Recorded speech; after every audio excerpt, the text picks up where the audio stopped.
الوحوش غزت العالم وخلت الدنيا تغرق في يأس وظلام. البشر حاربوا لآخر نفس عندهم علشان يحموا المكان اللي بيعتبروه بيتهم، ومن وسط الأبطال اللي ضحوا بكل حاجة كان بطل حكايتنا كارسيليان ليانديان. الراجل ده وقف قدام الوحوش وقاتلهم بوحشية من غير حتى ما يخاف ولا ثانية. عدت سنين وهو بيحارب عدد لا يحصى من الوحوش، جثث ورا جثث، وهو ماسك نفس السيف، قلبه ما فيهوش ذرة خوف، لحد ما جه اليوم اللي واجه فيه اخوه ارون من ام تانية. الراجل ده كان معضل بجد وصعب يتكسر، القتال بينهم كان دموي، ضرب ودمار، بس في الاخر كارسيليان وقع الوحش ده على الارض، بس برضه البطل نفسه سقط ومات بعد المعركة. لكن القدر كان ليه كلمة تانية، روحه وهي تايهة في فراغ لا نهائي قابل ولد بشري جاي من كوكب غريب اسمه الارض. الولد ده كان اسمه سيدو جان، وكان خلاص على وشك الموت لاسباب محدش يعرفها. قبل ما يموت حاول يطلب طلب بسيط من فانيان اللي هو كارسيليان، بس الراجل على طول رفض حتى من غير ما يسمع. ليه؟ علشان هو زهق، كل اللي كان عايزه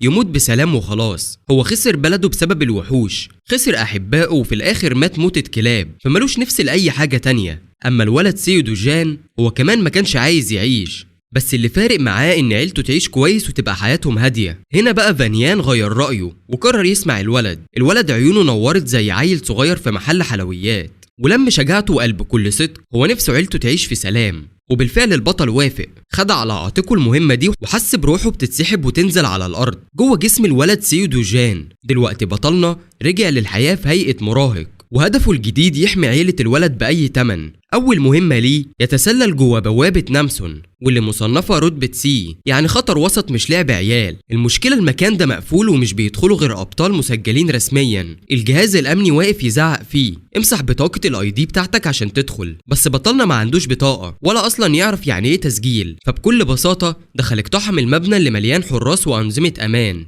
كسر لكل القوانين ومولع أجراس الإنذار. المكان كله أعلن اختراق فيه متسلل. أول ما دخل جوه بدأ يتمشى كده بهدوء يدور على وحوش يفرغ فيهم غضبه، وأثناء ما هو ماشي لقى قدامه فرقة أبطال حقيقية، ناس معاهم رخص رسمية ومصرح لهم يقاتلوا. الأبطال دول أول ما شافوه افتكروا إنه تايه، عرضوا عليه يخرج معاهم وهم في طريقهم للبوابة، بس دوجان واقف ساكت مديهم إحساس غريب. هدومه عادية قوي، لا شبه زي الأبطال ولا حتى الشغل اللي بيلبسوا الناقلين اللي بيشيلوا المعدات يعني، والشنطة اللي على ظهره مريبة جدا. الفرقة بصت لبعض وقالوا يمكن ده مجرد ناقل اتسحب من الفرقة اللي كان معاها واتركن هنا، بس في نفس الوقت في حاجة مش مريحة في شكله. لحد ما دوجان اتكلم أخيرا، قال لهم إنه عارف هم شاكين فيه ليه، بس هو جه هنا لوحده من غير أي فرقة أبطال. الفرقة اتصدمت شوية، واحد منهم خد نفس طويل وقال فهمت، انت من النوع اللي بتتفرج على الإعلانات اللامعة اللي بتعرض الأبطال وهم بيكسروا الوحوش وكده، وتاخدك الحماسة وتيجي تجري عايز تبقى بطل، صح؟ بس اسمع، الحماس ده بيودي في 60 داهية لو دخلت البوابات من غير تصريح. الراجل كمل كلامه، الأبطال لازم الأول يتسجلوا رسميا، يدخلوا تدريب، ينجحوا في اختبارات، وبعدها يتدرجوا في المستويات. البوابة دي رتبة سي، يعني اللي لسه مبتدئ مكانه مش هنا خالص. لو انت لسه عايز تبدأ حياتك كبطل دور على بوابة اف، غير كده انت جاي تدور على موتك بنفسك. بعد ما خلص الراجل ده رغي وزودها نصايح اللي محدش طلبها منه اصلا، دوجان وقفه عند حد وقال له بطريقة باردة انه مش محتاج. الطاقم بتاع الابطال اتصدموا من رد الواد ده اللي بيرد بالبرود ده، يعني هم كانوا فاكرين نفسهم بيعملوا حاجة حلوة وبيساعدوه، بس هو رد عليهم بكلام صادم. اللي حصل بقى انهم اتعصبوا شوية، بس قائدهم قال لهم اهدوا يا رجالة، لو الواد مش عايز مساعدة خلاص سيبوه يتعلم بنفسه الدرس، وهيعرف لوحده ان اللي بيقفل ودانه في وش حد كبير بيكلمه نهايته بتبقى سودة. القائد كان متأكد ان دوجان هيشوف بنفسه ان البوابات دي مش زي الكرتون اللي بيطلع البطل فيه زي المخلص، وفعلا مشي شوية وطلع له ترول عملاق بيبصله كده وهو عايز يفترسه حي. الوحش هجم عليه بلكمة تقيلة للأرض، بس دوجان اتحرك بسرعة مرعبة. الوحش نفسه ما فهمش ايه اللي حصل، وساعتها دوجان لما كفه وضربه بنية واحدة قضى عليه فورا. اللكمة دي مسحت وش الوحش حرفيا من مكانه، كأننا بنتفرج على وان بانش مان أو أومني مان وهم بيولعوا في كل حاجة حواليهم. وبما ان الوحش وقع يبقى وقت الغنايم يا معلم. اول حاجه خد السيف اللي كان مع الترول، وبعدين فتح جسمه بالسيف ده وطلع منه حجر سحري لامع. الحجر ده من النوع الرخيص اللي هو اصلا في حياته السابقه ما كانش بيبصله، بس دلوقتي وهو مفلس مضطر يستعمل اي حاجه. وفجاه الوحوش التانيه جت جري لما شافت صاحبهم متقطع. دوجان لف ورمى الحجر السحري بسرعه جنونيه، الحجر طار وفرقع دماغ واحد منهم في حته. الاتنين التانيين هجموا عليه كانهم عايزين الموت بايديهم، وهو ولا فارق معاه. بالعكس كان مبسوط انه بيديهم تذكرة سفر سريعة. بيتحرك بسرعة وواحد منهم لقاه فجأة وراه وهو بيديله ركلة جابت دماغه الأرض حرفيا. خلص عليهم كلهم وبعدها خد سيوفهم وقعد يفتح في جثثهم ويجمع الأحجار السحرية. بعد ما خلص شنطته اتملت أحجار رخيصة وهو واقف زعلان هو ده اللي طلعنا بيه من اليوم الكحيان ده. في اللحظة دي ظهروا رجالة من مركز التحكم في البوابات، شافوه وقالوا لبعض بصوا لهناك لقيناه. راحوا قايلين له انهم من المركز ولازم يطلع بطاقة تسجيل البطل بتاعته، ولو مش مسجل يبقى يجي معاهم للمركز. دوجان ما كانش متأكد من الرد وده خلى الرجالة يتشدوا أكتر ويقولوا له بنبرة جامدة اتعاون معانا يا أستاذ وامشي بالإجراءات الرسمية. دوجان كان باين عليه إنه متضايق، الموضوع كله قتل مزاجه، بس قال خلاص مش ناقص وجع دماغ. أدار وشه عشان يمشي. ساعتها الرجالة هددوه لو ما مشيتش معانا بالذوق هنكبلك بالكلبشات ولو لزم هنستعمل القوة كمان. واحد منهم مسك إيده وقال له اسمع لو عندت معانا هتتأذي جامد وساعتها المسؤولية كلها عليك، خلينا نحلها بالكلام بدل العنف. وهنا بقى دوجان زهق فعلا، مسك ايد الراجل اللي مسكه ووشه كله برود مرعب وقال له بتحذير بلاش تبقى شوكة في طريقي. الكلمة دي قلبت الراجل نفسه رعب، حس ان في برد ماشي في عموده الفقري. الاتنين التانيين طلعوا عصيان سحرية قوية، دي عصيان مصنفة درجة رابعة يعني تكفي انها تسيطر على اورك. بس مع دوجان لا ملهاش اي لازمة، وراح لف ايد الراجل التاني بطريقة عنيفة لحد ما الراجل عيط زي العيال الصغيرة، وبعدين بص لهم وقال لهم جملة أخيرة يا ريت تمشوا دلوقتي قبل ما تسيبوا كرامتكم هنا. بس بما انهم رجالة واجب اضطروا يردوا بالعنف. هم بيحاولوا بكل جهدهم يلمسوا دوجان بالعصيان السحرية اللي في ايديهم بس ولا واحد فيهم عارف يجيبه. دوجان فجأة بينزل ضربة مميتة في ظهر واحد منهم والواد بيتهد زي كيس تراب، بعدها يدي ضربة تانية جامدة في بطن واحد تاني تخليه يتني من الوجع. دلوقتي ما فاضلش غير اللي لابس نضارة، آخر واحد واقف. الواد بتاع النضارة حاسس ان اللي جاي مش هيعدي بخير وتوتره بان على وشه. فجأة دوجان بيختفي من قدامه كأنه اتبخر في الهوا. الواد اتخض واتلبش، ازاي واحد يختفي كده قدام عينيه؟ وفجأة من غير اي انذار بوكس مفاجئ في بطنه. الظاهر ان دوجان زهق خلاص من المطاردات دي ومن ان كل شوية عساكر او عملاء يمسكوه ويجروا وراه، فبدأ يفكر بجدية انه يسجل نفسه كبطل وخلاص. العميل مشبوه او غير قانوني محدش هيجري وراه ولا هيبعتوا ناس يصطادوه. ساعتها دوجان سأله سؤال كده على الماشي، وايه اصلا موضوع الريفت ده؟ السؤال نزل على دماغ العميل زي الصاعقة وقعد يشرح له بسرعة ازاي العالم ماشي. الفكرة ان في ممرات بتوصل لعوالم تانية مليانة وحوش غريبة، والممرات دي منتشرة في اماكن كتير حوالين العالم. الجواهر اللي بتتسحب من جثث الوحوش دي بتستخدم كطاقة جديدة وعلشان كده بقت غالية جدا. الحكومة بقى ماسكة الموضوع كله من رقبته علشان تسيطر على الممرات دي 100%. اي ممر بتفتحه الحكومة وبيدخلوا الابطال بشكل قانوني بيسموه بوابة، لكن اي ممر مش تحت سيطرة الحكومة او لسه مفتوح عشوائي بيتقال عليه ريفت. نرجع لدوجان اللي مضايقه اصلا ان العساكر والبدل السوداء بيجروا وراه كل شويه وبيتهموه انه بيتسحب من اي بوابه بيعدي منها. العميل وضح له ان اي بطل مش مسجل دخل بوابه من غير اذن بيتبلغ اوتوماتيك، وساعتها العملاء اللي مستنيين قريب بيتحركوا فورا علشان يمسكوه. ولما دوجان لمح فكره انه يدخل ريفت العميل قال له بصراحه دي مش زي البوابات العاديه، اللي يدخل ريفت من غير اذن بيتعاقب عقاب صارم جدا، مفيش تحذير ومفيش تفاوض. دوجان مش فارق معاه الكلام ده خالص، مسكه من وشه ورماه على الارض زي كيس زباله. الراجل المسكين دلوقتي قاعد مكسور ايده وبيصرخ مهدد انه هيجيب دوجان ويحبسه. والعميل ندم انه ما اتصلش بالمقر من الاول، اصل المواجهه دي اكبر بكتير من مرتبه الصغير. بعد ما خلص دوجان بصله نظره اخيره كانه بيقول ايه الضعف اللي انا شايفه ده، وبعدين سابه مرمي هناك. المشهد بيتغير بسرعة ونلاقي نفسنا في مجمع سولجاز اند ديجيتال في منطقة جوميتشون. المبنى العملاق ده بقى معروف دلوقتي باسم مجمع الأبطال. هنا كل حاجة ليها علاقة بالأحجار السحرية أو أي حاجة خارجة من البوابات بتتجمع، والأيام دي المجمع زحمة على الآخر. دوجان دخل واحدة من المحلات اللي بتبيع وتشتري الأحجار السحرية. أول ما دخل لقى صاحب المحل واحد شاب كده شكله من جيل التيك توك والإنستا، قاعد ماسك الموبايل وغرقان في الريلز على الإنستا. دوجان قال له إنه عايز يبيع شوية أحجار، فالراجل بتاع المحل على طول شغل أسلوب المراوغة بتاع التجار، قعد يمدح في نفسه ويقول إن فرعهم هو أحسن مكان في البلد كلها وبيدوا أعلى الأسعار للزبون. دوجان حط كل الأحجار اللي معاه على الكاونتر، أحجار قليلة الجودة ومليانة دم وحوش منظرها مقرف. الواد صاحب المحل وشه اتقلب وبان عليه القرف كأنه اتلسع، بس مع ذلك كمل ما اشتكاش وقال لدوجان يستنى يشرب قهوة لحد ما ينضف الأحجار. وفعلا جاب له قهوة ودوجان قاعد يشرب وهو بيشوف التاجر بينضف الدم من على الأحجار. بعد شوية حسب له الحساب 12 حجر منخفض الجودة، 16 حجر متوسط، وكمان 5 أحجار درجات عليا وسفلى. بعد الخصم اللي بياخده قال له انه هيقبض حوالي 5 مليون ونص وين. دوجان اتعصب ازاي ياخده 40% عمولة، هو اللي اصطاد الوحوش وتعب والدم كله عليه. وبعدين الراجل جاي يمد ايده في النص وياخد نص الفلوس تقريبا. صاحب المحل بمنتهى الثقة قال له ده انا كده برحمك، انا باخد 40% بس، غيري بياخد 45% وفوق كمان، ولو مش عاجبك خد احجارك وامشي، مش هتلاقي حد يديلك سعر اعلى مني. دوجان ما صدقش الهري ده، ولما احجاره وحطهم في الشنطة تاني علشان يمشي. الراجل حس ان خطته ما نجحتش، مسك ايد دوجان قبل ما يخرج وقال له طب استنى، انت كده لازم تدفع لي تمن التقييم اللي عملته، ده غير القهوه اللي شربتها. التقييم ب 30,000 ون والقهوه ب 10,000، ولسه كمان الفوطه الغاليه بتاعتي اتبهدلت من الدم اللي على الاحجار،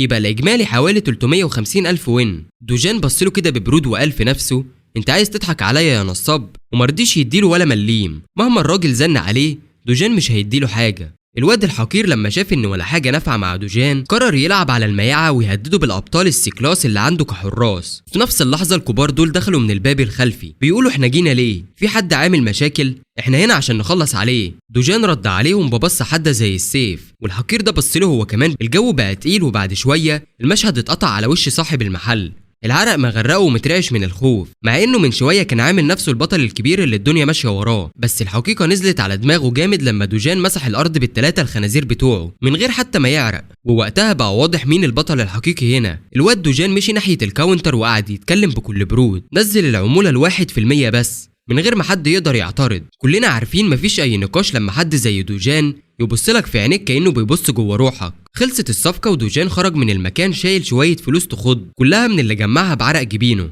أو بالأصح بقبضته. لما رجع البيت جدته واخته اتصدموا من كمية الفلوس اللي شافوها. الجدة بقت مش مصدقة وافتكرت ان الفلوس دي مزورة. دوجان بسرعة قال لها دي فلوس من صديق قديم كنت سايب له فلوس عشان مشروع ونجح جدا. الجدة وقفت تفكر هو عنده اصلا صاحب، بس هو كمل الكدبة وقال لها ده صاحب طفولة. بعد شوية بطلت الجدة تسأل اسئلة كتيرة. اما اخته بقى كانت طايرة من الفرحة، فخورة باخوها جدا انه خلاهم عيلة غنية. دوجان طبطب عليها وقال لها من هنا ورايح حياتنا هتبقى رفاهية. البنت الصغيرة ما صدقتش نفسها، قعدت تنط وتفرح كأنها ملكة. وساعتها دوجان حس انه فعلا بيحقق وعد قديم، افتكر كلمات صاحب الجسد الاصلي اللي هو واخده دلوقتي، اللي كان اخر امنية ليه قبل ما يموت ان جدته واخته يون يونج يعيشوا حياة آمنة وسعيدة. الراجل اختفى قبل حتى ما دوجان يرد عليه، ولما فتح عينه لقى نفسه بقى سيو دوجان، ومن يومها مهمته الوحيدة انه يخلي العيلة الصغيرة دي تعيش في امان وراحة. ومن هنا بدأ يحط هدف كبير في دماغه، يشتري آمن بيت في كوريا واللي سعره دلوقتي 110 مليار. هو عارف ان الفلوس مش هتبقى مشكلة طول ما بيسترجع قوته الأصلية. العالم ده شبه جدا العالم اللي هو شافه بيتدمر قبل كده، الفرق الوحيد ان البوابات والوحوش هنا أضعف بكتير. بالنسبة لواحد كان متلقب بزعيم السيف في حياته القديمة، المكان ده ما يسواش غير انه ملعب أطفال. لحد دلوقتي هو بيقاتل بعشر قوته الأصلية بس. وفجأة في خبط على الباب، حد واقف بيقول عاوز اشوف دوجان. دوجان وقف وفتح الباب لقى 2 بلطجية واقفين، دول جم يطالبوا بدين 48 مليون. على طول عرف انهم مرابين، نفس الناس اللي دوجان الحقيقي كان واخد منهم 5 مليون بس عشان علاج جدته، بس بالفوائد الجنونية بتاعتهم قلبوها 10 أضعاف في وقت قصير. وعشان سمعوا انه بقى بيكسب من البوابات جم يطالبوا بحقهم، بس الرد الوحيد اللي خدوه بوكس كاسر في وش الكبير خلاه يطير مرمي بعيد. الواد التاني وشه وقع من الخضة، عينه وقفت من الصدمة. ساعتها دوجان بصله بصة موت وقال له انا سددت اكتر من 9 مليون، يعني بالحسابات المفروض انتوا اللي تدفعوا لي فوايد. وبعدها اداله كمان بوكس خلى الواد يعيط زي العيل، وقال له روح قول لرئيسك دوجان جاي يزوره. المشهد اتقطع على مول كبير مليان ناس، هناك الصغيره يون يونج منوره المكان وهي داخله محل دبدوب. دوجان جابها مخصوص عشان تعيش يوم تسوق فخم، قال لها اي حاجه نفسك فيها اختاريها. الغريب ان دوجان عمره ما كان كده طيب في حياته القديمه، بس ذكريات سيو دوجان الاصلي غيرت قلبه وخلته يحس بمشاعر دافيه لاول مره. كان مبسوط قوي انه يشوف قد ايه يون يونج دي غاليه عند اخوها الاصلي، فقرر يكمل الطريق ده هو كمان ويغرقها بالحب والاهتمام. البنت اختارت ارنب صغير كدبدوبها الجديد، كانت بتختار بذوق عشان ما تبقاش مسرفه، بس دوجان مد ايده وجاب لها دبدوب اكبر منها وقال لها انت النهارده ما تفكريش في الفلوس ابدا. البنت ضحكت من قلبها، وبعدها خرجوا ياكلوا مع بعض احلى اكل. وهم قاعدين بياكلوا صوت غريب نادى دوجان. طلع ست نص عمرها ماشيه معاها شله حراس، شكلها مدام تخينه لسانها اطول من جسمها. اول ما قربت بدات تضحك على لبسه، ايه الذوق الزباله ده؟ وبعدين بصت على يون يونج وقالت بسخريه دي تبقى بنتك ولا ايه؟ شكلك عملت زي امك وخليت خلفت بالغلط. الكلام ده ولع دم دوجان، بس الصغيره ما كانتش فاهمه هي مين الست دي وليه بترمي الكلام ده. المدام دي ما اكتفتش، سالت البنت انت اسمك ايه يا حلوه؟ البنت قالت بكل براءه انا لي يون يونج. الست اتفاجئت انها اخته، بس كالعاده ما سكتتش، علقت على لبسها وقالت حتى لبسك يكسف، وما نسيتش كمان ترمي كلمه على امها اللي ماتت. كل ده كان بيزود غضب دوجان لحد النار ما بانت انها مولعه في عينه. بس لسبب ما دوجان كان ماسك نفسه ومش بيحاول يتعصب ولا يرد على استفزازاتها. حتى الست دي اتفاجئت ازاي هو ماسك اعصابه ومش واقع في الفخ بتاعها. بس المخلوقه دي لقت نفسها مش قادره تسكت، قامت واخده خطوه زياده وقالت ببجاحه بتسال عيل صغير يعني ايه كلمه حقيره. ساعتها دوجان انفجر ومسكها في النص وقال لها قدام الناس انت ست قبيحه وشكلك زي الاورك، اصلا شكلك يوحي انك من قبيله الاورك. طبعا الست اتجمدت مكانها، عقلها وقف من الكلمه اللي ما كانتش متوقعه تسمعها. خليني اقول لك الخلفيه عشان تفهم ليه دوجان مستحملها الفتره دي كلها. دوجان اصله اتولد كابن غير شرعي، عاش في فقر وذل، وهو عنده 7 سنين امه ماتت بالعافيه لحد ما وصل بيت ابوه، وابوه كان متجوز واحده تانية وده خلاه يتشال من حساباتهم. وبعد كده مراته جابت ولد شرعي، فدوجان اتنسى كانه مش موجود. الامور بقت اسوأ لحد ما اتطرد من البيت اللي كان عايش فيه اصلا، فراح عاش مع جدته واخته من ناحيه الاب. ولما بيفتكر ايامه دي قلبه بيتقبض على النسخه القديمه من نفسه اللي حاولت تعيش مبتسمه رغم كل الوجع. بس دلوقتي هو قرر يغير كل ده. الست اللي بتستفزه دي طلعت اخته غير الشقيقه، وعشان كده كان بيحاول يمسك نفسه، بس خلاص مش هيسكت لها تاني. فاكر ايام ما كانوا عايشين تحت سقف واحد، لقاها زي الزباله شكلها اوركي وفوق ده كله غبيه، اما كمل ومرمطها نفسيا انت عندك عقده نقص وعلشان كده بترمي عيوبك على غيرك وبتندهي لهم انهم قبيحين، انت مجرد واحده فاضيه بتجري ورا الفلوس ذهبيه مش اكتر. الكلام ده كسرها تكسير، وكل المول كان متجمع بيتفرج عليهم وكانهم عرض مباشر. البنت الاوركي دي بقت عايزه تنفجر، بس فجاه ظهرت امها زوجة ابوه. اول ما شافت امها جريت عليها زي العيله المزنوقه تشتكي ماما الولد ده بهدلني بالكلام. بس الام بصت لها ببرود وقالت لها تسكتي خالص، دي ست من النوع اللي نظره منها تكفي. اول ما شافتها افتكرت انها مراته مش بنته، ست شيك وشكلها ماما جامده. لفت على دوجان بابتسامه مزيفه وسلمت عليه بلطف وقالت له تعالى البيت تاني هننبسط سوا. لكن هو عارفها كويس، دي اكتر واحده بهدلته 12 سنه وهو عايش معاهم، وشها غير اللي في قلبها. كلامها فكره بكل الجروح اللي مش عايز يفتكرها. ساعتها قلبه اتجمد وقال لها ببرود قاتل اطلعي من وشي يلا. الصدمه كانت قاضيه، ازاي عيل يتكلم كده مع واحده اكبر منه ومعاها كل السطوه دي؟ بس هو دمر السطوه دي في لحظه. الست اتشلت لفت بجسمها ومشيت بكرامتها اللي فاضلالها. في دماغها مش مصدقه، هل هو نفس الواد اللي زمان كان بيسكت حتى لو خد كف من غير سبب؟ بنتها جريت وراها هي والحراس بتوعهم اللي كانوا واقفين طول الوقت زي التماثيل. اما دوجان كان عارف انهم بوظوا يومه وخربوا عليه وقته، فقرر يمشي. وهو ماشي كان قصده يبعت رسالة واضحة النسخة القديمة من دوجان ماتت والواد الجديد مش هيسمح لحد يهينه تاني. بعدها الكاميرا بتروح على عربية مرسيدس ماشية بسرعة، جواها الأم وبنتها. البنت غاضبة بتزعق لمامتها ازاي مشيتي وسايباي مرمطنا كده؟ الأم ردت عليها بكل عصبية وسألت مدير أعمالها ازاي الواد لسه عايش؟ الراجل اتلخبط وقال بس يا هانم التقارير كانت بتأكد ان المهمة خلصت. الأم صرخت وقالت مهمة ايه يا ابن ازاي لسه عايش؟ احنا اتأكدنا من شغلكم. الراجل اتزنق وقال لها هراجع الموضوع تاني وهخلصها المرة دي. البنت ما كانتش فاهمة ايه اللي بيحصل ومش مستوعبة ان امها طول الوقت مخططة تقتل دوجان. اول ما سمعت كلمة قتل وموت وشها بقى شاحب. الأم فاجئتها بسؤال انت عندك مشاعر ناحية دوجان؟ البنت اتلخبطت ووشها احمر من الخجل، لكن بسرعة قالت انا بس مش عايزاه يموت، لو جده او بابا عرفوا هنبقى في مصيبة. الأم مسكت بنتها من وشها جامد وقالت لها مالكيش دعوة بشغلي، سيبيهولي انا. وكان واضح ان الأم ناوية تخلص على دوجان مهما حصل. بالنسبة لها ده احسن انتقام بعد ما بهدلها بالكلام. القصة تاخدنا فلاش باك ل10 سنين فاتوا. الدنيا اتقلبت مع ظهور الريف. البوابات دي خرج منها وحوش هدفها الوحيد يقتلوا البشر. المدن وقعت والارض ولعت. العالم كله اتغير، بس وسط السواد ده ظهر نور الأبطال. الأبطال دول كانوا أول ناس يكتشفوا أحجار المانا اللي بتطلع من جثث الوحوش، ومن ساعتها العالم بقى معتمد عليهم. نرجع للحاضر. دوجان رايح مكان مهم جدا، بيروح على مؤسسة كبيرة اسمها يونج جونج أو HCS. دخل المبنى لقى الزعيم واللي حواليه شكلهم مجرد شوية بلطجية عايزين يخوفوا الناس بوشوشهم البايخة، بس دوجان دخل عليهم ولا فارق معاه، قاعد هادي ورايق. الزعيم ولع السيجارة بتاعته وبص لدوجان وقال له انت بقى جاي لي هنا بعد ما مسحت البلاط بالعيال بتوعي وكمان جاي لي لحد باب مكتبي بوشك ده؟ دي جراءة جامدة بصراحة. الموضوع وضح ان دوجان ولا فارق معاه حد ولا بيحسب حساب لحد اصلا. ساعتها دوجان رد عليه بطريقة ذكية وقال له بصراحة انا اللي طلع لي بخسارة كبيرة. الزعيم اتصدم من الكلام وقال له انت بتقول ايه يا واد؟ خسارة ايه اللي بتتكلم عنها؟ دوجان وضح له انا جاي اخد تعويض اللي مستحقه، انا اتحملت خسائر نفسية وجسدية ومادية بسبب وجودكم انتوا يا مهرجين. الكلام نزل تقيل على ودن الراجل، وابتدى يلاحظ حاجة مختلفة في شخصية الولد اللي قدامه. الصبي ده اتغير، ما بقاش الواد الطيب الرقيق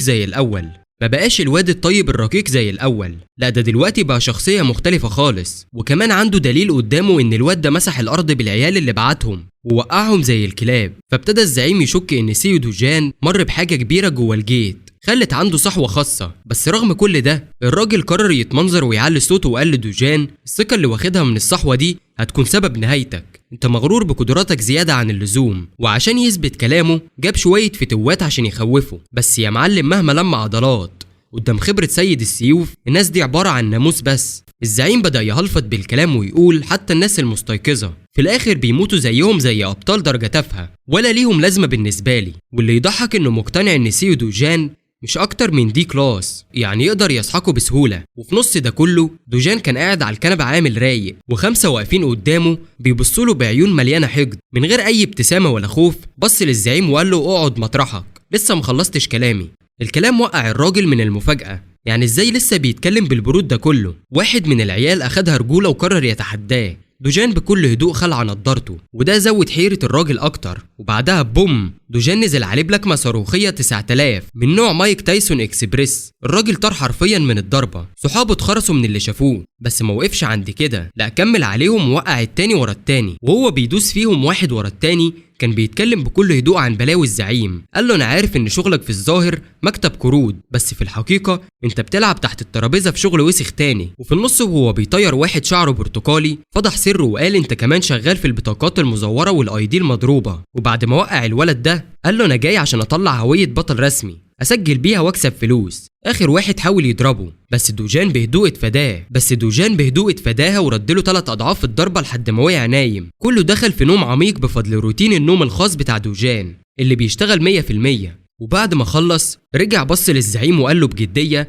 انا عايز بطاقه هويه مظبوطه محدش يعرف يقفشها، ما تسببليش مشاكل قدام. الزعيم كان مصدوم من اللي حصل في ثواني معدوده، وحس ان الولد ده اقل حاجه يوصل لمستوى بي كلاس. الراجل سرح في دماغه لحد ما دوجان اضطر يفوقه بكلمه انت سامعني ولا لا؟ طبعا وافق على الشغل بسرعه، بس دوجان مسك كتفه بقوه وبصله بنظره مرعبه وقال له عايز اعرف مرات ابويا هونغي هيجو هي اللي طلبت منك تخلص عليا؟ الزعيم اتلخبط وسكت لحد ما دوجان ضغط على كتفه جامد لدرجه انه صرخ من الوجع، والعيال اللي واقفين حواليه ما قدروش يعملوا حاجه. بصراحه شكلهم كان محتاجين كوافير جديد برضه. وفي الاخر انهار الزعيم وقال الحقيقه، ايوه الست الحقيره دي عايزه تمص رصيدك كله وتخليك توصل لمرحله فقر وافلاس، وتخليك ما تلاقيش حل غير انك تنتحر. ده كان مخططها الشرير، انها تخلص على الواد باي طريقه. دوجان سمع الكلام ده، وبعد ما الراجل عيط وتوسل سابه من ايده وسأله هو ده كمان السبب انك حبستني جوه البوابه؟ الزعيم عمل بريء وقال لا الحكايه دي ملهاش دعوه بيا، بالعكس لو مت جوه البوابه انا مش هاخد اي فلوس من اللي وراك. الراجل كان موضح ان مستحيل يعمل الحركه دي، وده السبب اللي خلى دوجان يقعد يفكر ويسرح. فجاه كده بيفتح بقه ويقول كلمه كان غتشول وو، وده الاسم بتاع الواد اللي جابه على البوابه اصلا. الرساله واضحه، دوجان عاوز يعرف كل كبيره وصغيره عن الواد ده لحد بكره. وبعد ما قال طلبين وبسط ايده كده بادب خرج على طول. الجو اتغير تماما في الأوضة عن أول ما دخل. بعد الحوار ده دوجان دخل في حالة تفكير عميقة جدا. الأصل الحقيقي لسيو دوجان ما كانش عايز غير حاجة واحدة بس، إنه يحمي أخته الصغيرة وجدته اللي كان بيحبها بجنون مهما حصل. وزي ما تقول كل اللي حصل له زود تعاسته وبين قد إيه عاش حياة قاسية ومليانة عذاب من غير ما يقدر يعمل حاجة. بس استنى، مفيش داعي تقلق، أصل زعيم السيف واقف ومش ناوي يسيب الدنيا كده، راجع يعدل الميزان بنفسه. تاني يوم المفاجأة، الواد بقى مسجل رسميا كصياد، وكمان خد رتبة بي. الرتبة مش قليلة ولا حاجة زي باقي القصص اللي البطل لازم يبدأ من تحت الصفر علشان يبقى ليها ستايل يعني وكده. لا هنا العملية أسرع وأنضف. بيجيب الكارت بتاعه ويلمسه في الجهاز،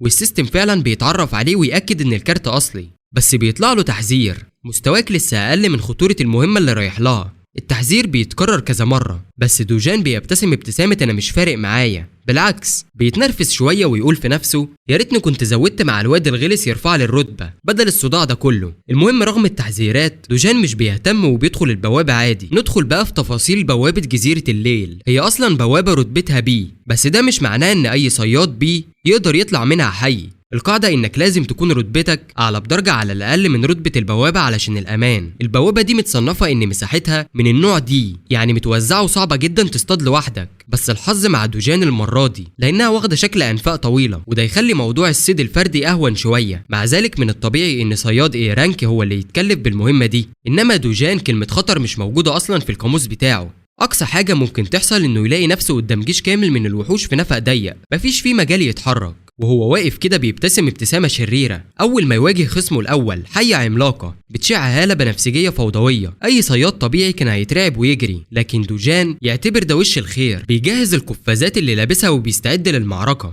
ولسه بيفكر يخلص على الحية يكتشف انها مش لوحدها، عندها اصحاب كتير جايين معاها، لسانهم عامل زي وحوش فيلم الين بالظبط. بيبدا الهجوم بس كل محاولاتهم تروح في الهوا. دوجان بيتحول لماكينه قتل، يخطف ويذبح الوحوش واحده ورا التانيه، ويجمع احجار المانا كأن الوحوش دي ما كانتش موجوده اصلا. النوع ده من الوحوش اسمه الافعى القاتله السوداء، مشهوره بسمها المشل الفتاك. مجرد لمسه بسيطه منه تطرح اي حد على الارض عاجز، بس دوجان لا مش فارق معاه، اندفع بسرعه رصاصه وبيهجم بكامل قوته، وفي لحظات معدودة بيقطعها قرب صغيرة والدم متناثر في كل اتجاه لحد ما يقسمها نصين. وبعد ما خلص عليها يبص على القفازات اللي شاريها، يلاقي انها فعلا منع السم انه يوصل لجسمه، واللي اتدفع فيها 300,000 طلع استثمار مظبوط. يولع تاني في الصيد، يوجه نظره على 4 من الزواحف البشعة دي ويبدأ ينسف دماغهم واحد ورا التاني بسرعة البرق. الدم كان بيترش في كل حتة لحد ما الأفاعي اتبعتوا للموت، ودوجان واقف كده بيدور جوه لحم الوحش على شوية أحجار سحرية. بس الصدمة إنه ملقاش ولا حجر، وده أصلا طبيعي على حسب قوانين العالم الأصلي، عشان في الأساس الوحوش دي نسبة إنها تسقط حجر مانا 3% بس، يعني عشان يطلع له حاجة كويسة محتاج يصطاد مئات الوحوش. وهو ماشي كده فجأة يلاقي قدامه أبو عظم. انت هتقول لنفسك ده أكيد الزعيم الكبير، لكن دوجان شايف حاجة تانية خالص. يقف قدام التعبان العملاق ويقول له باستخفاف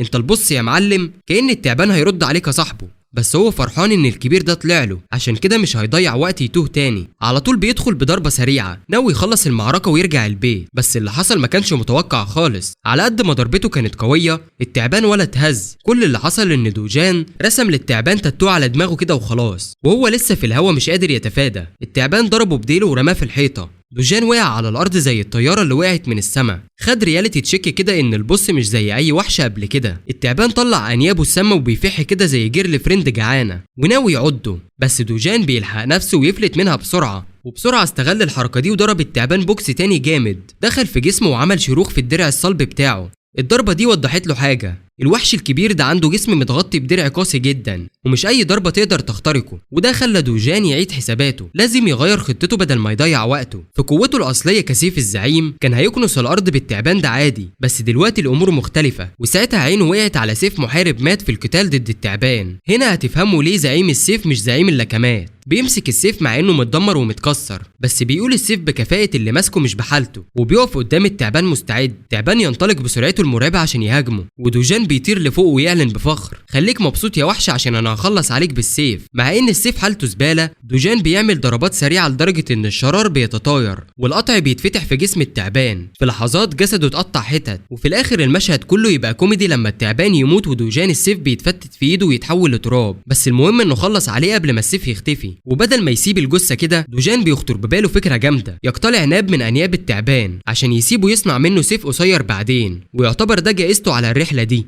وهو خارج من البوابة بيلاقي الدنيا بقت ليل والنجوم منورة، وقضى وقت أطول مما كان متوقع. جوه البوابة بيرانك التجربة كلها شحنته بالحماس عشان يرجع لقوته الأصلية ويستعيد مجده، وكمان مبسوط إن أصحابه القدام ما شافوش النسخة الضعيفة دي منه، عشان ده كان هيبقى إحراج بالنسبة له. لما رجع من الصيد راح يقيم ويبيع الأحجار السحرية، بس قبله كان في بطل تاني واقف بيقدم حصيلته من الأحجار. الموظف النصاب هناك اتعامل معاه زي الزفت وقال له إن العمولة 40%. حتى الراجل الطيب استغرب وقال له إزاي كده؟ ده رقم عالي جدا، وحاول يقول إنه مجرد شخص عادي مش سوبر هيرو.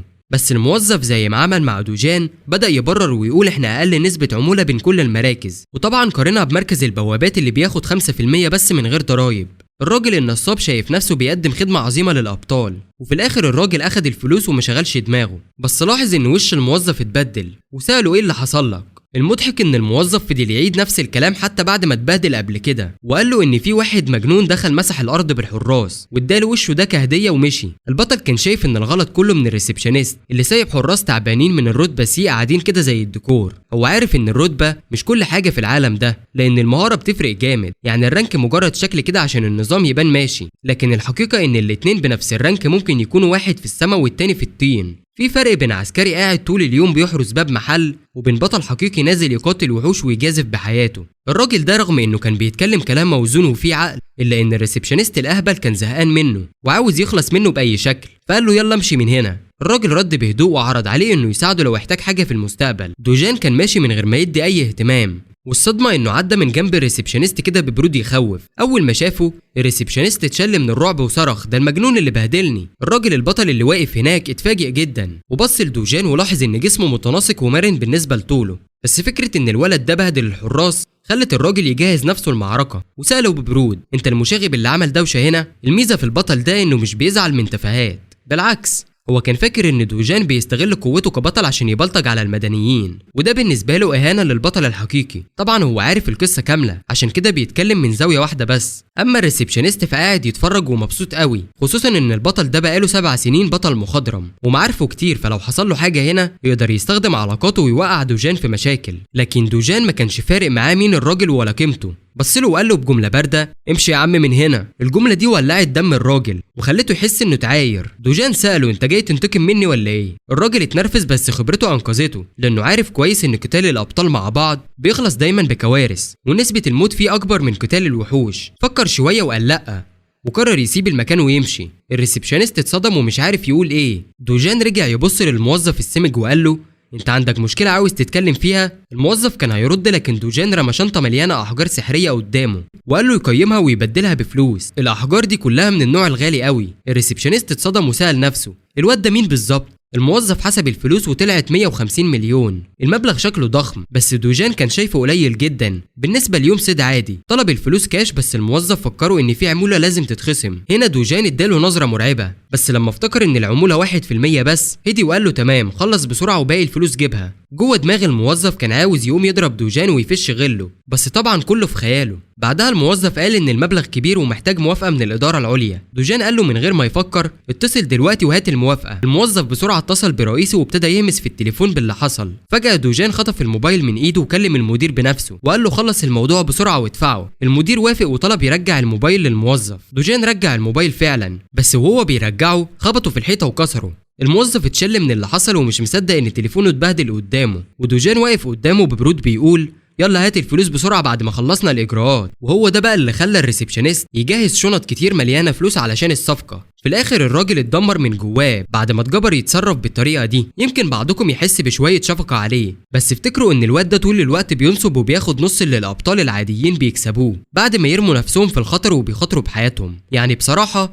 هو ندل وابن 60 في 70. عدت 10 دقايق والريس بتاعه وصل المحل وهو مولع ومتنرفز علشان الموظف بتاعه مش بيرد على التليفون. المضحك بقى ان الريسبشنست قال خلاص مش قادر وكسرها وقدم استقاله في ساعتها. الريس وهو ماشي لقى تليفون الموظف متدشدش واترمى في الحيطه، ففهم على طول ايه اللي حصل. ساعتها طلع موبايله واتصل بجويان وطلب منها تيجي بسرعه. جويان دي بقى مش اي واحده، دي شابه معروفه جدا بشعرها الموف الوردي الجميل. الناس اول ما بيشوفوها في الشارع بيهتفوا باسمها هونو يان وكأنها نجمه مشهوره، وكمان شكلها فخامه ولبسها تحفه. وصلت عند المحل وبهرت الريسبشنست بحضورها وابتسمت له ابتسامه جميله كده وسلمت عليه. بس ليه كل الهوجه دي؟ علشان جويان تعتبر رابع اقوى بطله من الاس رانك في البلد، يعني بصراحه مش اي كلام. والناس بقى طلعوا اشاعات انها تبقى بنت اخو الريس، بس ساعتها هو نفسه قعد يفكر طب هي بتعمل ايه هنا دلوقتي؟ ولما سالها جويان بنفسها اكدت انها جت هنا علشان خالها طلب منها تتولى امر بطل متهور. الموضوع شدها وقعدت بستايلها الانيق علشان تسمع القصه كلها. المشهد بيتقلب وبيبان بطلنا بعضلاته المفتوله وهو قاعد بيتامل في الشمس. فعلا قضى اليوم كله بيصطاد، ومع ذلك المكافآت اللي حصل عليها ما كانتش قد كده خالص. واللي محيره بقى اكتر انه قلقان من المستقبل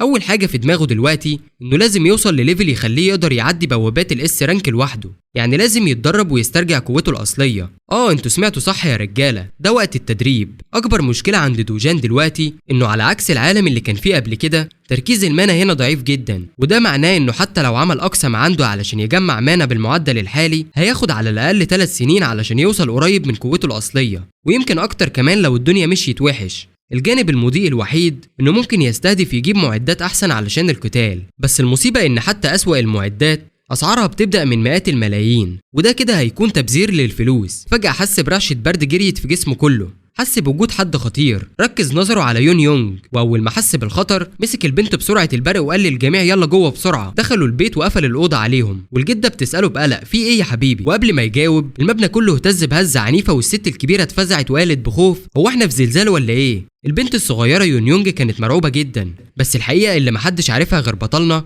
ده مش زلزال عادي، لا ده موضوع تاني خالص. دوجان حس بطاقة حادة وعنيفة بره، فجأة اتفتح صدع في العالم، والصدع ده عبارة عن بوابة من النوع ريف، والمصيبة انه اتجسد في بيتهم مباشرة. دوجان جري على طول علشان يتعامل مع الكارثة، وقال لعيلته يقعدوا جوه ومحدش يطلع علشان اللي بره خطر جدا عليهم. انطلق بأقصى سرعة ناحية مدخل الريف، واخر حاجة سمعها كانت صرخات جدته واخته وهم بينادوا اسمه بصوت مليان خوف. المشهد بيتحول لجمعية الابطال في سول، وهناك اتنبهوا على طول لظهور الريفت المفاجئ في منطقة مايو. ده حصل بعد 63 يوم من اخر ظهور. المدير امر الموظفين يتصلوا بسرعة بنقابة الاسد الابيض لانهم الاقرب للمنطقة، وكمان ينبهوا الابطال اللي حواليهم علشان يتحكموا في الوضع. بس الكارثة الحقيقية ان الريفت ظهر فوق بيت سكني، ودي حاجة صعبة جدا حتى على الجمعية. ليه؟ علشان لو بالصدفة في مدني دخل الريفت كده يعتبر حكم على نفسه بالموت، والأسوأ ان الريفت بعد ما يدخل فيه حد مش هيسمح لحد تاني يدخل وراه، ولو الشخص اللي دخل مات الريفت هيبعت موجة وحوش بعد 10 أيام، والموجة دي هتكون مدمرة بشكل رهيب. عدد الوحوش هيبقى مهول ومش هيقدروا يسيطروا عليه، وساعتها مدينة سول كلها هتبقى في خطر كبير جدا. المدير كان قاعد متحير وبيسأل نفسه هو مين اللي دخل الريفت ده، وساعتها اتضح انهم عرفوا ان سي دوجان هو اللي خد الخطوة دي عشان هو ساكن في البيت اللي الريفت فتح فوقيه. جدته بنفسها قالت ان الولد دخل الريفت عشان يحمي عيلته، ومن الكلام ده الموظفين فهموا ان دوجان مش بطل ولا من جمعية الابطال اساسا، ودي كانت مصيبة لان احتمالية ان واحد مدني عادي يخرج من الريفت عايش شبه مستحيلة، وده خلى الطاقم كله يدخل في حالة يأس وعجز لان مفيش حاجة يقدروا يعملوها. المشهد اللي بعده بقى نلاقي مرات ابوه الشريرة الست المتسممة دي قاعدة متضايقة ومولعة اول ما سمعت خبر الصحوة الجديدة لدوجان، مش مصدقة ودانها. المساعد بتاعها بلغها ان رغم انه لسه ما سجلش رسمي في جمعية الابطال، بس اتأكدوا انه بقى ايه ويكند بعد تجربته الاخيرة في البوابة. الست جنت وقالت ازاي، لان كان المفروض كان غتشلوه يخلص عليه، بس بدل ما يموته خلى الواد يطلع اقوى كمان. الشيطانة دي ضربت ايدها على الترابيزة بقوة وفضلت تزعق ازاي فشلتوا، ازاي تاخدوا فلوس على شغل وتفشلوا فيه. قعدت تزمجر في مديرها ليه، وبعتت رسالة تهديد لكان غتشلوه لو ما موتش دوجان بايدك هتدفع لي 10 اضعاف المبلغ يا جبان. لكن المساعد بتاعها فاجئها وقال لها ممكن ما نحتاجش نكلمه اصلا عشان في اكتشاف جديد، في ريفت فتح فوق بيت دوجان نفسه. اول ما الست سمعت كده وشافت ان دوجان دخل الريفت فعلا، ابتسمت ابتسامة شريرة وقالت يبقى خلاص مش هيطلع من هناك عايش. فجأة هديت ورجعت شبه طبيعية وقالت للمساعد تابع الموضوع واستنى اي اخبار جديدة. نرجع بقى للبطل بتاعنا. دوجان اول ما دخل الريفت لقى نفسه في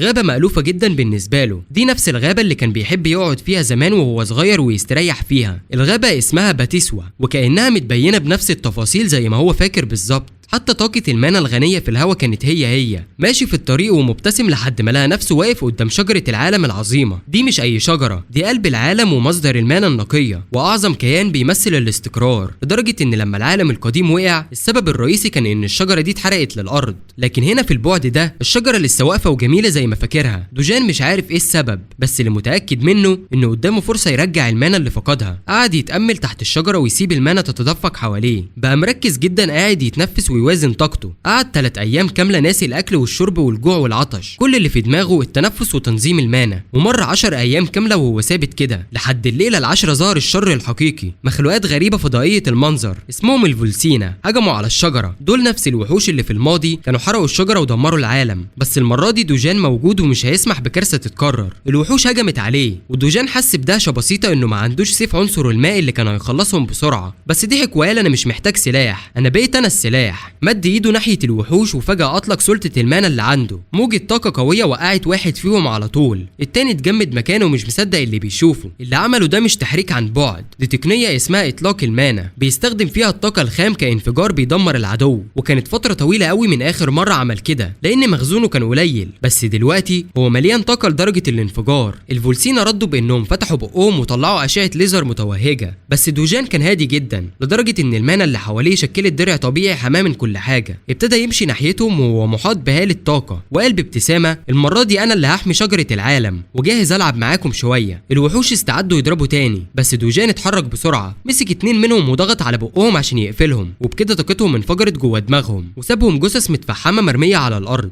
الجثث بتاعه الكائنات بدات تذبل وتتحلل وسايبه وراها 2 من احجار المانا القيمه اللي ينفع يستخدمهم، بس كده يعني لسه شويه صغيرين اللي وقعوا. دوجان هنا عايش حياته مبسوط ومتحمس جدا انه يفتح حاجه جديده اسمها اللهيب الابدي. بعد ما خلص عليهم وهو بيقطع وبيشرح في الوحوش وبيفرشهم في الارض وهو مبتسم ابتسامه سعاده شيطانيه، كان مبسوط انه اخيرا قدر يلم كميه محترمه من احجار المانا من جثثهم. المجزره دي كانت من طرف واحد بس لحد ما مسحهم كلهم من على وش الارض. دوجان فعليا كسب ورقه يا نصيب من كتر كميه الاحجار اللي بقت بتقع عليه، ومن بين كل ده لقى حاجه صغيره كده شبه عمله او بذره منوره بلون ذهبي. الحاجه دي اسمها اللهيب الابدي. اول ما مسكها في ايديه حس كانه رجع يتحكم في قوه تانية من قوته القديمه، وفعلا مسك القطعه دي وسحقها بين صوابعه وفتح نيرانها. الطريقه اللي كان بيتسلى بيها باللهيب كانها لعبه، بتفكرني حرفيا بسكونه من انمي جوجيتسو كايزن، نفس الاسلوب البارد المرعب. في الظروف العاديه الخطه المثاليه كانت انه يفضل يجمع المانا من شجره العالم العجيبه، لكن دلوقتي جسمه وصل للحد الاقصى وما بقاش قادر يمتص مانا اكتر، فالحل التاني الوحيد انه يمتص اللهيب الابدي نفسه، واللي بيغير حال المانا جواه تماما ويحوله لنوع جديد وهو مانا النار، وده فعلا اللي عمله. فجسمه فجاه طلع طاقه ناريه مجنونه كانه بركان اشتعل جواه. في حياته السابقه هو ما كانش محتاج يعمل كده وما كانش فارق معاه اللهيب الابدي اساسا، لكن دلوقتي الوضع مختلف ومضطر يمتصهم بالكامل، وعشان يخلص حجر واحد بس بياخد منه 10 دقايق كامله. بس الحلو انه معاه كميات كبيره متخزنه، فهدفه الوحيد دلوقتي انه يمتص اكبر عدد ممكن. في نفس الوقت ظهور الريفت عمل ضجه كبيره عند الناس، الصحفيين متجمعين حوالين بيت دوجان والعملاء وموظفين الجمعيه واقفين يحرسوا المكان. بان جينجو متعصب جدا بسبب واحد دخل البوابه قبل الميعاد، شكله على فكره نسخه طبق الاصل من يان هو من سولو ليفلينج،